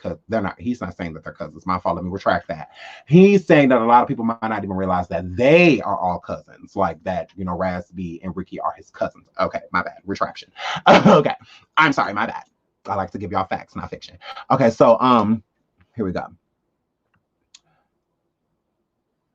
Okay, I raised Raz from the times he was 13 because he comes from a troubled home, and I put him in B2K. Now, Raz B said that Chris Stokes, and he said in those videos multiple times that his life has been fucked up since he was 13. First, he said 14, talking about TAS, and then he said, no, since I was 13 because of you and Marcus. Okay, so Chris and Marcus Houston first started molesting him at 13 years old. Okay, and Chris just confirmed right here, I raised Raz from the time he was 13. Okay, and he comes from a troubled home. I put him in B2K. Ricky gave a somewhat different account in December interview with WPGC FM. Chris got my mom to sign custody while she was on drugs, he said. Didn't I say that same shit? Didn't I say that same shit? It was easy for him to get the keys because their mom was at a vulnerable moment in her life. So it was easy for him to get. Ooh. He said so he had full custody of my brother. He was receiving all of my brother's money and everything. Stokes says he is no longer a Raz B's guardian, and he was in a very bad situation. He was in the court system, says Stokes. I took care of him. I looked out for him. All you left out was I molested him. And to be honest with you, I still have continued to help him over the years, and now he's biting the hand that feeds him. Stoke is so eager to put all the controversy behind him just to focus on his latest venture. The internet video show called Chris, I fuck this bitch. I wish I would read this shit. How? I read none of that shit. Get back to the motherfucking allegations. Okay, so because the rest of that is just about his show. I'm not fuck that show. And it was successful anyway. That shit crumbled. Okay. Nobody knows what Little Fizz. Nobody knows it. Wait, what? Nobody knows what it takes better than Boog and Little Fizz. The former teen pop stars, each 5'7", sat at a table in the front of the cushy Beverly Hills restaurant wearing jeans and LRG shirts. The decor is Victorian and the menu prices are outrageous, honey. A waiter pops up asking for their orders, but the guys politely shoo him away. Don't shoo him away. I used to be a motherfucking server, bitch. I would have been like, oh, y'all don't want nothing? What can I suck one of y'all dick? Because they're like, oh my God, Fizz and Bud, hi. So, yeah, I'm still a fan, bitch. I'm still a fan, how? So, anyway, I mean, they, whatever. So, yeah, so the former team, well, no, I'm reading that shit again. Okay, where we at? Because I bet you the prices was outrageous. They shoot him away. Tonight, they just want to talk. Boog and Fizz have never spoken in detail about why B2K broke up for years. Broke up for years ago. All we knew was work, says Fizz. We were like little machines. That's why we got on stage to be so on point. because that's all we ever did. Then one day they simply disappeared, sprouting up everywhere so often with little faded stop at this text is really small. Stop at solo stardom, whatever. Little Fizz had a rap album on Sony that fizzled. Yeah, Little Fizzle pop. That shit was whack. Boog was star. Boog has starred in his own. Oh wait, started his own label, and they were collaborating on a webisode based reality show called Life After B2K. Born in New Orleans and raised in Inglewood, California, Fizz was 8 when he was recruited by talent scout Keisha Gamble to join a group that was called Melodic. Let me find out. Whatever, that's what it says. I'm saying Melodic. I'm going to say that. Melodic. Every last one of those boys had the it factor, says Gamble, who still develops pop acts in Los Angeles. Now, I find this weird. And the reason why I find this weird because I don't know if y'all watched like that Celebrity Boot Camp or whatever. And when Little Fizz was on there with that one girl and they was faking their relationship the whole time, they really didn't go together. That Tiffany bitch, her. But when Little Fizz had his episodes where he was talking about like he wanted to play basketball and that he pursued like singing basically like for his family and support his family, things of that nature, I feel like he was lying. I do feel like he's always been in love with basketball. But I think that Little Fizz, that emotion came from being molested. I think that's where that emotion came from and he couldn't really talk about it. So I feel like he puts that blame and that hurt on never really being serious about basketball. And I think that's why he pushes his son Cam so hard when it comes to sports, because Cam is like a big basketball player. He's such a cutie. So, he's playing basketball and whatnot. And I feel like Little Fizz, he's super supportive of Cam playing basketball because I feel like that was his dream.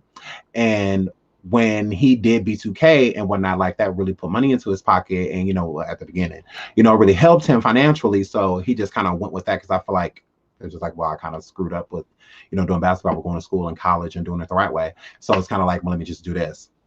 But I feel like that's where his pain came from. I feel like his pain came from being molested. And I feel like he suppresses that and deflects by pushing that anger towards a dream that never succeeded. Do you guys get what I'm saying? So I feel like he switched the pain. Like, I'm not going to have any pain from being molested. I'm going to take that away. So, but this also pains me. So I'm going to push all my frustration towards this thing. So hopefully the really bad molestation and all that shit, so that goes away. But I feel like that crying, that emotion when he cried, because I feel like that was real. When he did that, I feel like it came from the molestation, the things that he's done, and realizing that he would have rather went the basketball route because at least he wouldn't have like got molested and have to have done certain things and have had a, really fucked up, not necessarily childhood, but like from like a teenager up, a really fucked up upbringing, so because other people were raising him, like not the people that loved him, the people that wanted to gain from him were raising him at that point with him constantly on tour, constantly performing. You're not around your parents, or the people that love you, you're around the people that want to gain profit, off of you. So you're not going to feel a lot of love and support. You're going to feel a lot of critical, a lot of criticism, some good, the majority of them bad. You're going to feel a lot of that, but you're not going to feel a lot of hugs and you're doing great and you're going to make it, like you got this. Like, you're not hearing a lot of that. You're hearing more, get this shit together, or your ass ain't going out there, anime bullet, get your ass out there and sing, you're hearing shit like that. And he felt like he could avoid all of that if he would have just like went to college and did basketball. Like, he'd have such a different life, if he could have did that. So I think that that's where that emotion came from, because there's more bad things that came along with his career. Because you could tell, like, he basically like fuck B2K, but it's really lucrative. But like all of the things that he'd been through with B2K, he like fuck that group. Like, are you fucking kidding me? I went through some of the most horrible shit in my life with those guys.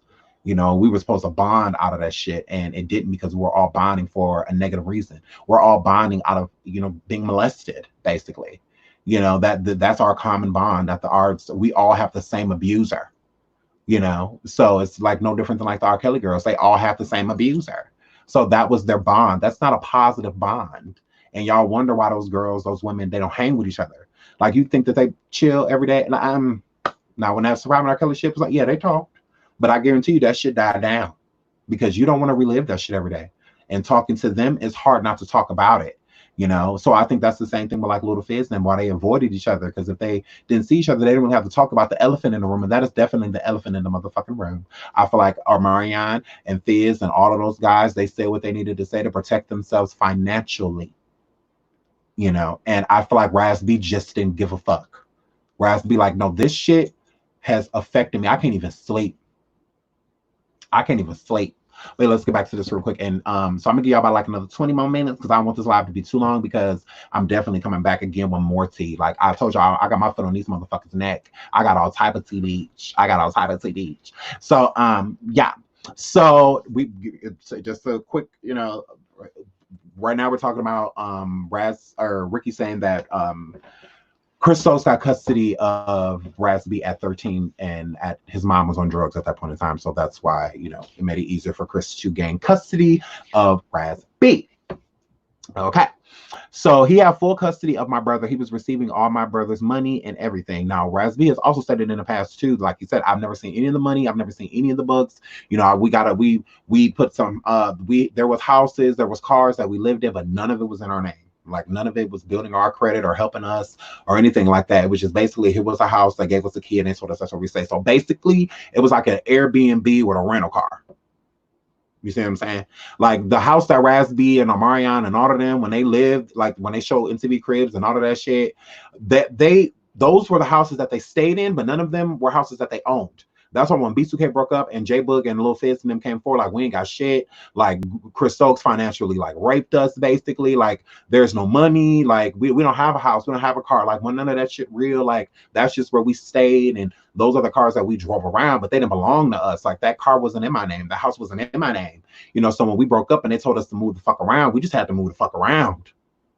You know, like that ain't our shit. You know, so basically like staying in a motherfucking Airbnb and with a rental car, because it wasn't none of that shit theirs. You know, so anyways. I took care of him. I looked out for him. And to be honest with you, I still have continued to help him over the years. And now he's biting the hand that feeds him. Stoke is eager to pull all the controversy, put all the, oh no, fuck that shit. We up here. We on a Marriott. Okay. So yeah, that's when they sitting there at the restaurant. They about to sit down and talk. And here goes the bullshit. Okay. So where we at? Okay, Fizz was saying, you know, all we know was work. We were like little machines. That's why we got on the stage to be so on point, because that's all we ever did. The one day they simply disappeared, sprouting up ever so often with a little fair stop at a solo stardom. Little Fizz had a rap album on Sony that fizzled. Boog has started his own label, and they collaboration on a webisode of the reality show, yeah, okay, called Live After B2K. Born in New Orleans and raised in Inglewood, Little Fizz was 8 when he was recruited by a talent show, Keisha Gamble, who's recruited a lot of people to join a group that was called, yeah, Melodic, because yeah, I want to say that. Every last one of those boys had the it factor, says Gamble, who still develops pop acts in Los Angeles. I knew that they would be big. After years of development and rehearsals with big business partners, choreographer Dave Scott, she received a late night phone call from Stokes, who she met at 15, and when she worked as a dancer with Immature. Stokes wanted to know if Raz, who was still living in Cleveland, Ohio at the time, could audition for the Medelic 2. Gamble agreed, but when Gamble and Scott brought the group to Stokes, then things didn't turn out as planned. Me and Keisha came to the decision after we didn't want to be involved in that situation anymore, says Scott, who continued to work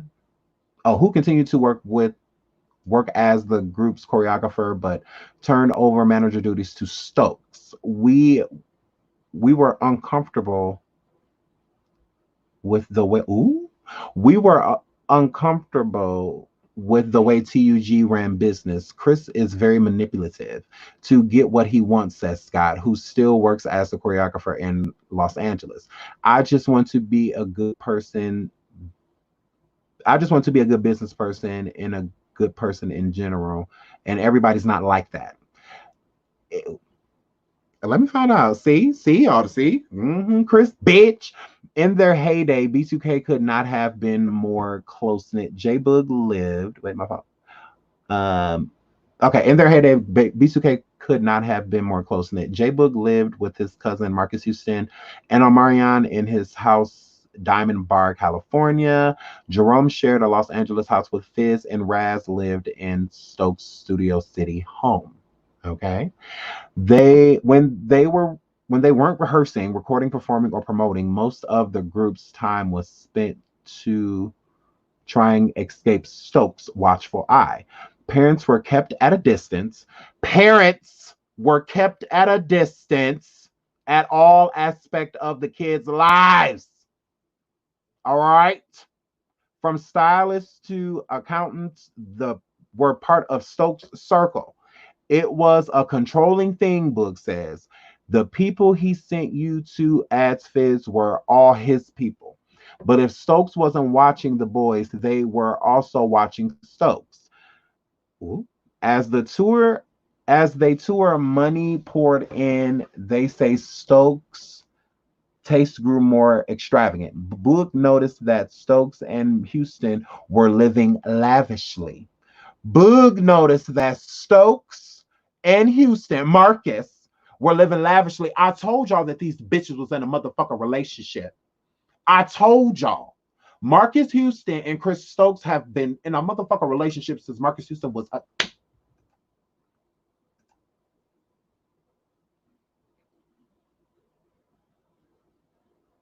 He been dating this man for over 20 motherfucking years. That is common law marriage in all 50 motherfucking states, bitch. They is married. Meanwhile, Fizz say they were told that they didn't make any. Where's this going? Money from their sold out 2002 Scream 2 tour. When they co-headlined with Bow Wow on the following year's Scream Tour 3, for which they were the sole headliners, we were all asking each other, how is there no money made? Fizz recalls, it's not making sense. Now, TLC done went through this, all of that shit. You know, when they was on tour, they like, this bitch Pebbles got us fucked up. We about to turn this bitch into Granite, because where the fuck is our money? Where the fuck is our money at? Like, the hits keep coming in. They keep saying our songs and shit, #1 and shit on the Billboard, bitch. Like, where the fuck is this motherfucking money at, bitch? Like, everything around y'all getting bigger, but everything around us still is the motherfucking same. We still the same ass G. Don't be fooled by the rocks that we got. We still J Boog and Lil Fizz from the block, bitch. Like, what the fuck? And so, the boys had enough. While doing a series of fair dates, Boog, Fizz, and Raz and Omarion had a meeting. All four of us made a decision, says Fizz. We wasn't going to go back on those We wasn't going to go back on those houses that we bought that was bought for us. Instead, they returned home to their parents and consulted lawyers. Even as they worked on You Got Served, the members of B2K say they were planning to leave TUG and relaunch B2K on their own. But word of the plot got back to Stokes. Then one fateful day in late 2003, the conflict came to a head. After missing a morning meeting, Fizz and Boogs were summoned to meet Stokes at a FedEx service center. Fizz says Raz was nowhere to be found that day when Boog and Fizz arrived. Omarion and Marcus Houston were already there with Stokes and TAS. That bitch TAS. All right. Who led the boys around the corner into a field of abandoned cars. Now, I don't know if y'all remember this, but I remember this story from back in the day, like from 106 and Park and like all of that shit, but I remember this, y'all. But okay, according to Fizz, who tells the story with resignation in his voice, ooh, Chris and TAS are going back and forth like, you want to say this? You want me to say this?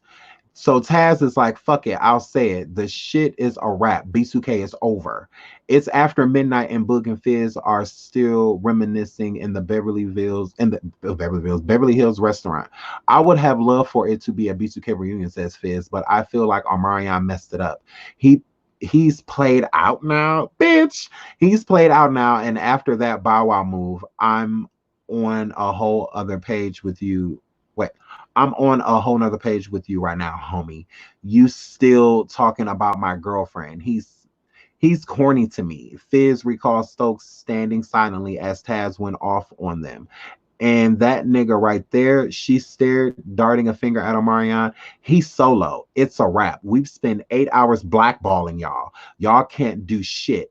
Don't even come to the studio for an album. That nigga Omarion gonna do it by himself. All right. Now, this the same bitch that's managing Jhene still. The same bitch that took Raz B virginity at 14. The same bitch that allegedly molested Miyoko, Jhene's older sister. Yeah. Yeah, same hoe. This is same bitch because she was the CFO of TUG, right? Okay. Okay, this nigga told everything, Fizz said with exaggeration. What, with what? Whatever. He says Omarion broke down in tears when confronted with his betrayal. Now, I do believe that. I do believe that Omarion went back and told. You know, it's the same thing with Jay-Z. Back in the day, Jay-Z, Dame Dash, old boy from what's his name? The Mix-a-Lot Records or whatever. Fuck, I forgot his name.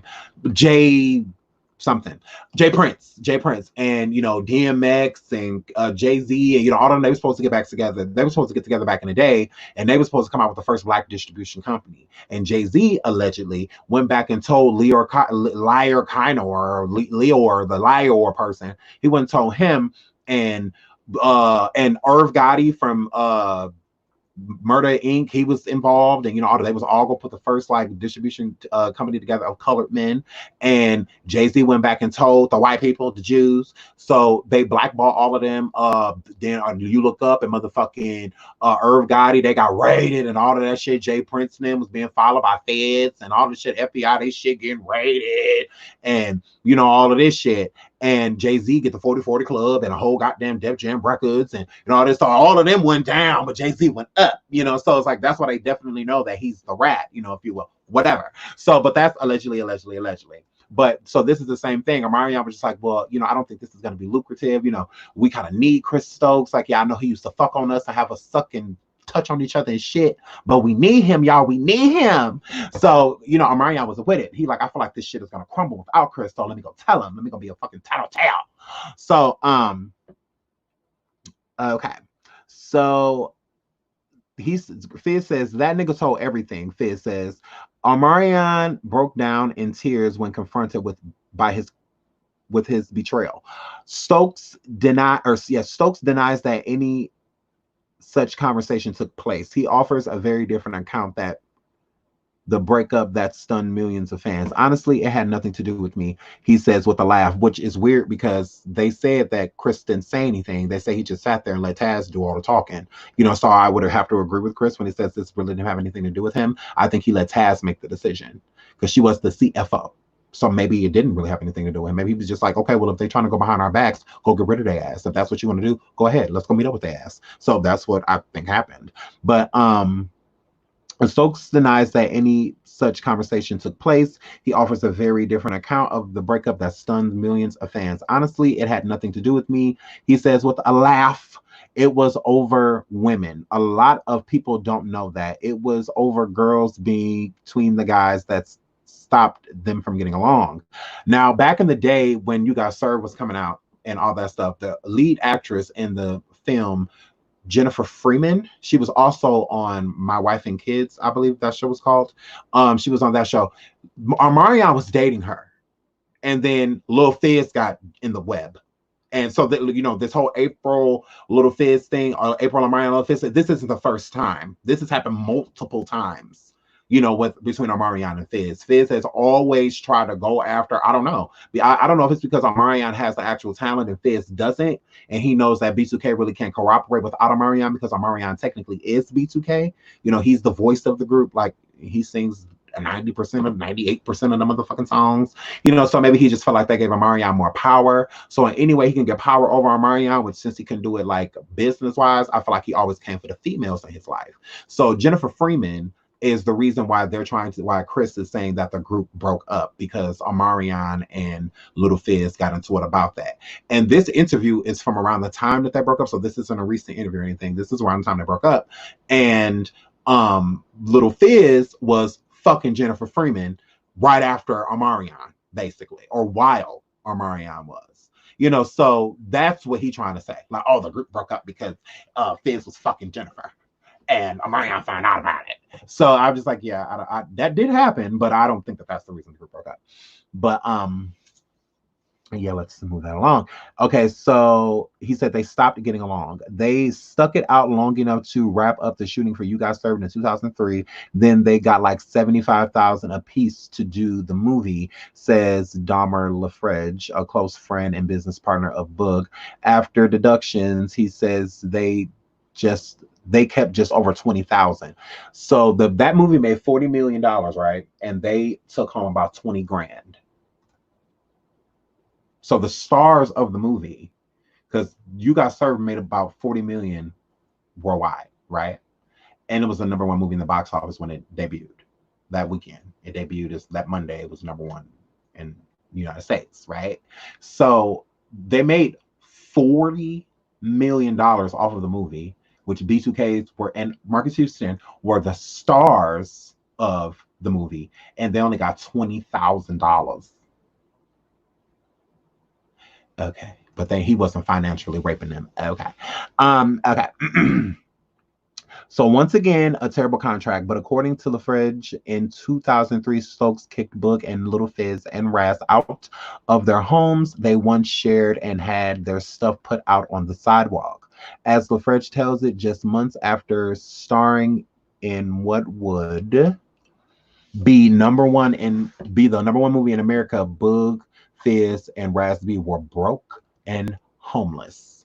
Now, does this not remind you of when TLC had the number one album, but they were broke?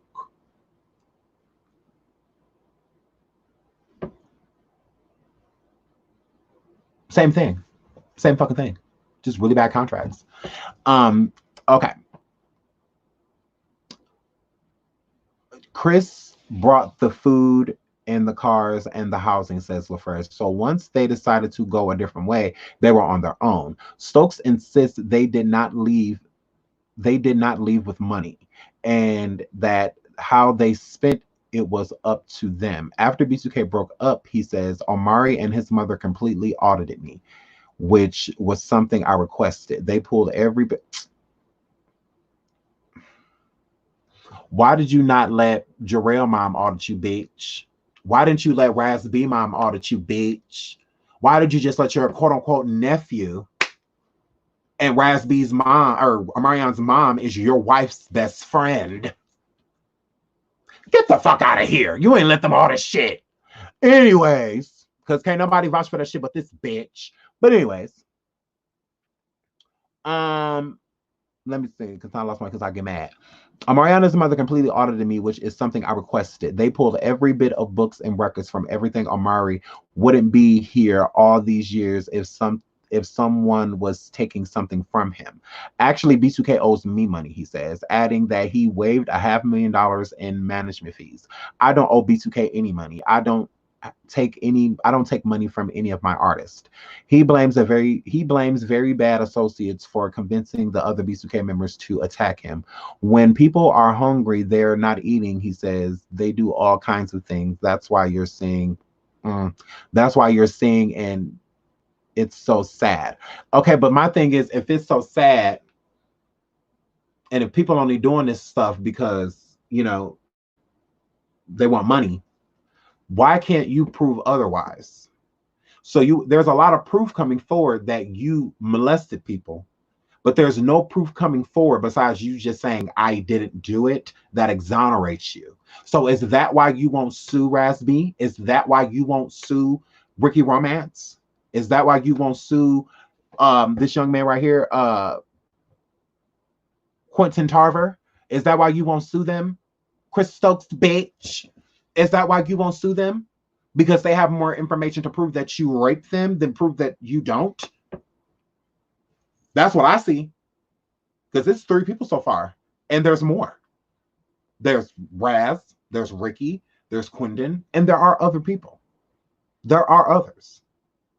So why aren't you suing anybody? I'll be suing people immediately for defamation, and then as soon as I sue their ass, I put a gag order on them hoes. Don't say a word about this shit because it's false, it's fake, and I proved it. So don't go around spewing a motherfucking lie, bitch.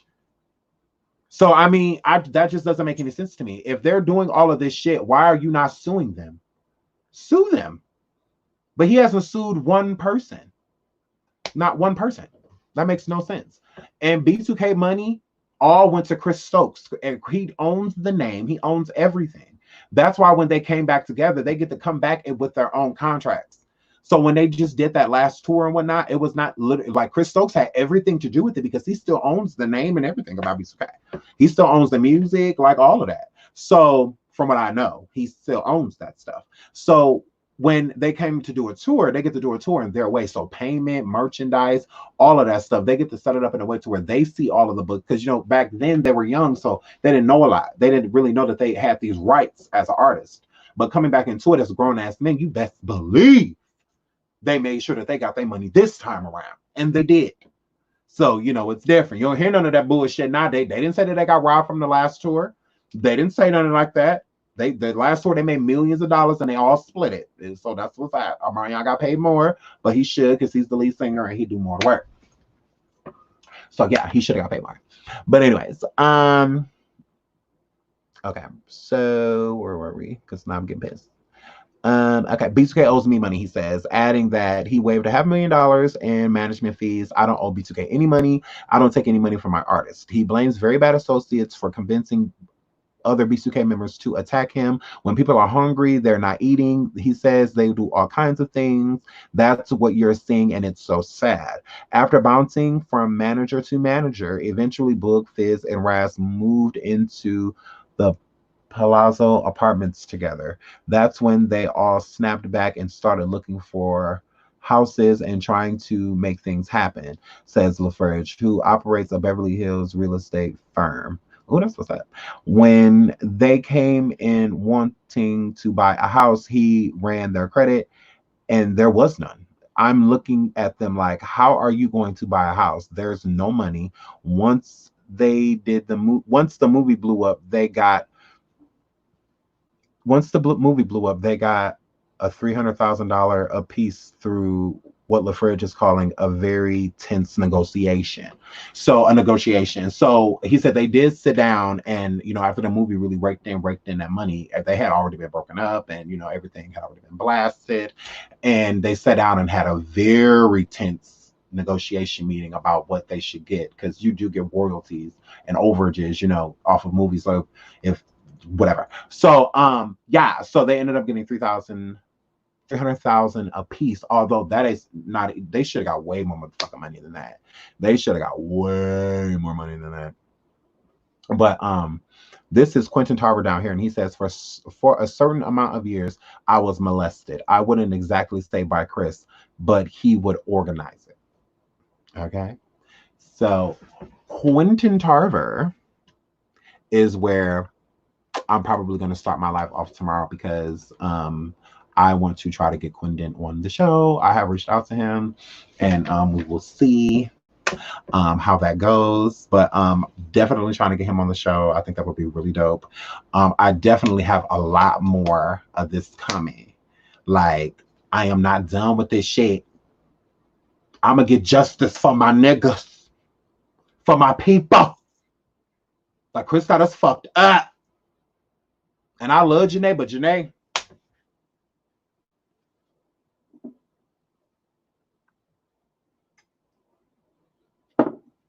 girl, I'm gonna get a few of these comments, y'all, then I'm getting on up out of here. But hi. Oh my gosh, it's so many. It is like so many. I love all y'all so much. And it only lets me go up so far. So Rico, hey Rico. Rico says, I'm starting side eye guys with shaved heads. He's giving me our Kelly teas. Him bald man has some hidden dark intentions. Girl, what are you talking about? Let me find out. Hi, Stefan, and I had all the tapes. Now I wish I had them to burn. Who are we talking about? That's old though. What up? Because I'm like way up there. Gemini said, put him in jail already. Hmm. Hmm.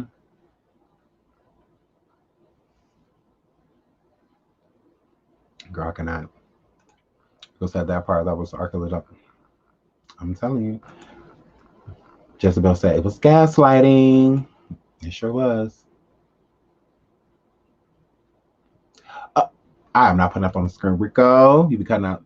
Raz B has been talking about it for years, but instead he's taking it seriously. That and they made fun of him. Exactly. They even in songs. Who was a young job? Point him out. Point him out. And he was like, no, Chris, no, Chris, no. Raz B looking boy. Like that's not funny. Like what's funny about like making mocking somebody's abuse? If that was a female, would you have said that? Like, would you didn't say no, Chris, no, Chris, no. Rihanna looking boy. You didn't say that. Why you didn't say that? Why you didn't say that, Jock? Why you didn't say no, Chris, no, Chris, no? Rihanna looking boy. Why you didn't say that? It fit. I'm a whole artist on these hoes. Why you ain't say that, Jock? Like, people done made hella fun. Hella fun. Mr. Cow said if y'all would like to donate to SeanDavieWay's Cash App in this bitch. And they all look the same. Yeah, a lot of yeah. You talking about Jhene and her sisters and who y'all was talking about? He was talking about why they want to use the same narrative in situations like this. Story is getting old or whatever. Something happens. Like, yeah, I agree. They do try to use the you crazy. That motherfucker crazy. Are y'all talking about who y'all talking about? Y'all talking about Marcus Houston girlfriend? Because a lot of people think that they're married. They are not married. They're engaged. And he just responded the other day and he said a lot of people, have these accusations about my fiance. So he's still saying fiance, so they're not married. She just wrote Houston. It's not like Houston yet. That's not like on her driver's license or anything like that. It still say Dickie. And she's still a missing bitch from Oregon. Mm-hmm. Mm-hmm. Mm-hmm. Mm-hmm. Common law marriage. Chris Stokes and Marcus Houston is common law marriage. They is married. I was talking about common law marriage. I was just looking laugh. Yeah. Who is towards Omarion? It's all. I think Little Fizz is jealous of Omarion. I think that he's jealous of the success Omarion had on his own. I think he's jealous that not only was Omarion successful in B2K, and not only was Omarion spotlighted at B2K and got a lot of attention, he just felt that he was more of the star, or he should have been, or maybe he felt that he was sacrificing more than Omarion was sacrificing, so he feels that he should have a different type of attention. The Omarion type of attention, because Omarion still gets great attention. He still gets good attention. So Fizz doesn't get that. And Fizz does not get the opportunities and this type of opportunities, especially the type of Omarion type of opportunities. Like he's not getting those, in order for I don't think he liked when B2K was coming back together and how really no moves could be made until certain thing was clear with Omarion. I think he don't like that. Like fuck him. Like I said we can do it. Why the fuck you need to ask him for? Because it's like y'all go ask Omarion if something can be cool, like if Omarion's cool with it, and then he says he's cool with it, and then we just kind of just gotta rock. What if I don't like it? What if I'm not cool with it? And I feel like he probably feels looked over, because of Omarion. So he was just like, okay, well, nigga, I got you in the looks department, nigga. How about that? I'm gonna try to compete with you like that. So I'm gonna try to fuck all your girls. So he's always came after Omarion's leftovers, or will try to come in and take what Omarion has at that moment in time, female-wise, because he can't do it money, cars, like he can't compete that way. So he has to find, that's what I get from it. That's what I get. I think he's just a jealous ass hoe.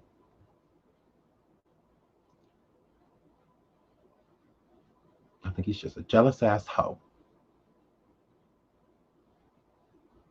Exactly. Justice. No justice, no peace.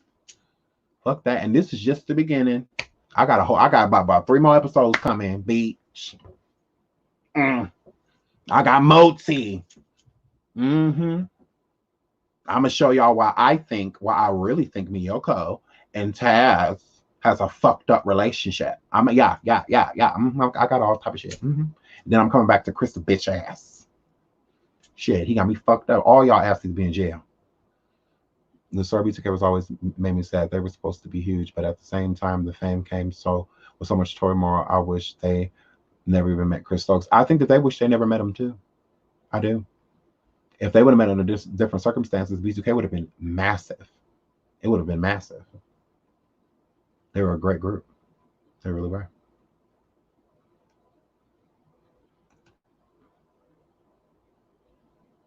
Yes, I believe I did. I believe I did. Because I got sent a few links. My girl, 79 Latifah, she's been sending me. I've been getting a whole bunch of links from people.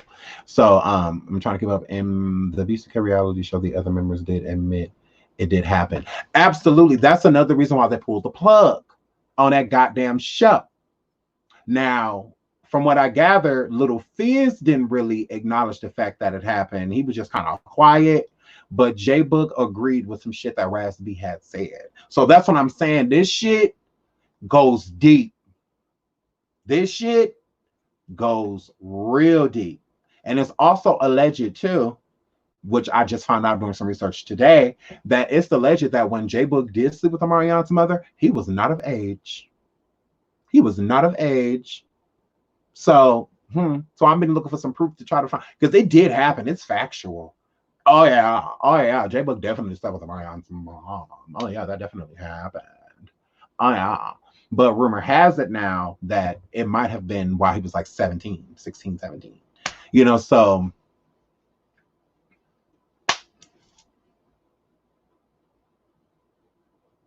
we will be doing our research.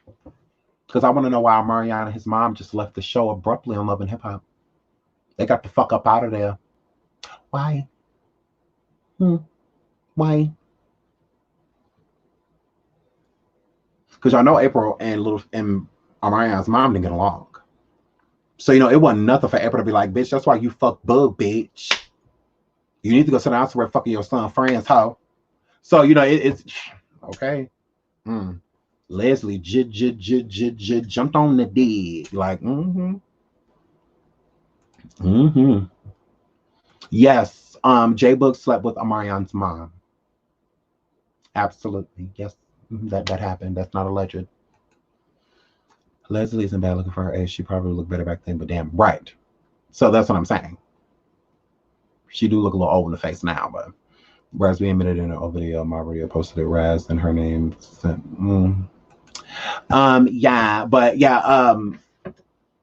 That is facts. That happened. So yeah, that happened. So I think that's juicy as fuck.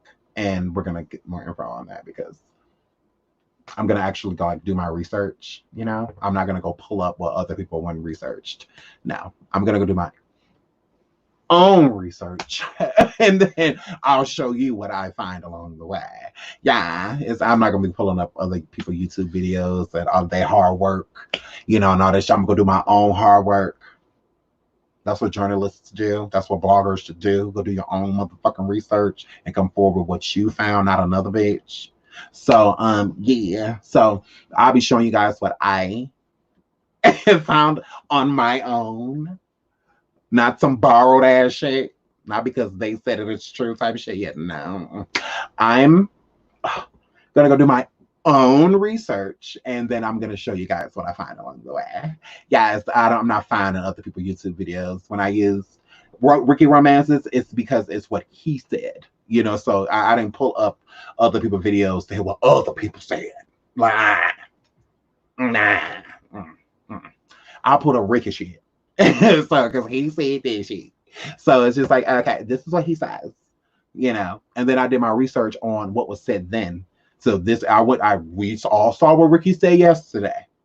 So I went and listened to a playback, and then I went and researched what he said in the past and what was said in the past. So when Chris Stokes comes out and says something, because he's about to, bitch. So when he comes and says something, we're gonna compare that shit. Now look, y'all see what he's saying now, but y'all see what we just did. So I'm comparing. I'm showing y'all what Chris Stokes said then. So y'all can see whatever he's about to say, because he's about to say something. Oh, best believe, I'm gonna be right there for it. I'm already following that fat bitch. So I'm waiting for the pedo to say something. I'm waiting for this alleged motherfucking pedo to come forward and let us know what the fuck he gotta say. And we waiting for that dyke mother. Yep. Lesbians get mad. LGBT get mad. So we can see what that dyke TAS got to say. This bisexual offender. Her.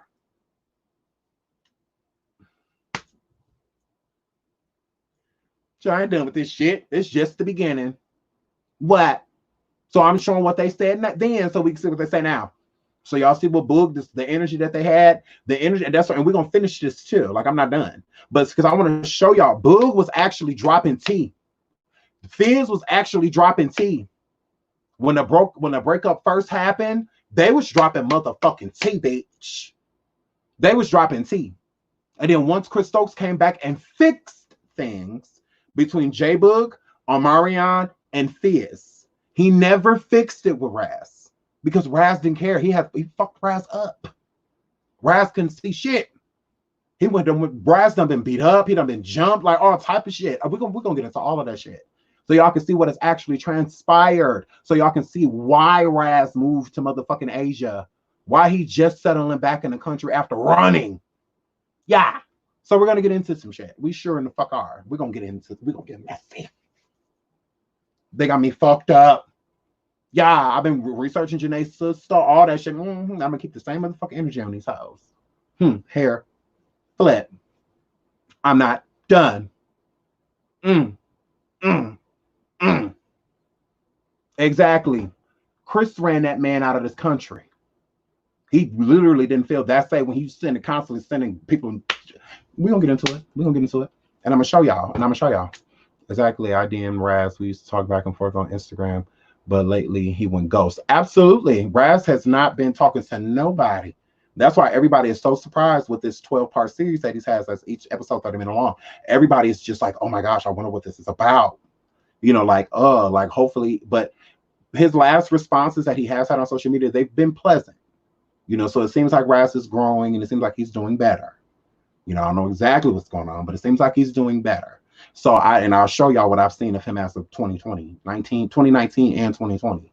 So I'm gonna show y'all like this is where he was at. This is what was going on. It looked like he was having fun. So we're gonna get into all of that. So yeah, I'm not done with this shit. They got me fucked up. And I feel sorry for Ricky because he's been getting certain information and certain people have been sending him things like kind of like low-key threats, and I'm kind of like worried. I'm like, okay, you good, bro? Like, he messaged me earlier, like, Sean. I'm like, oh shit. Like, what happened?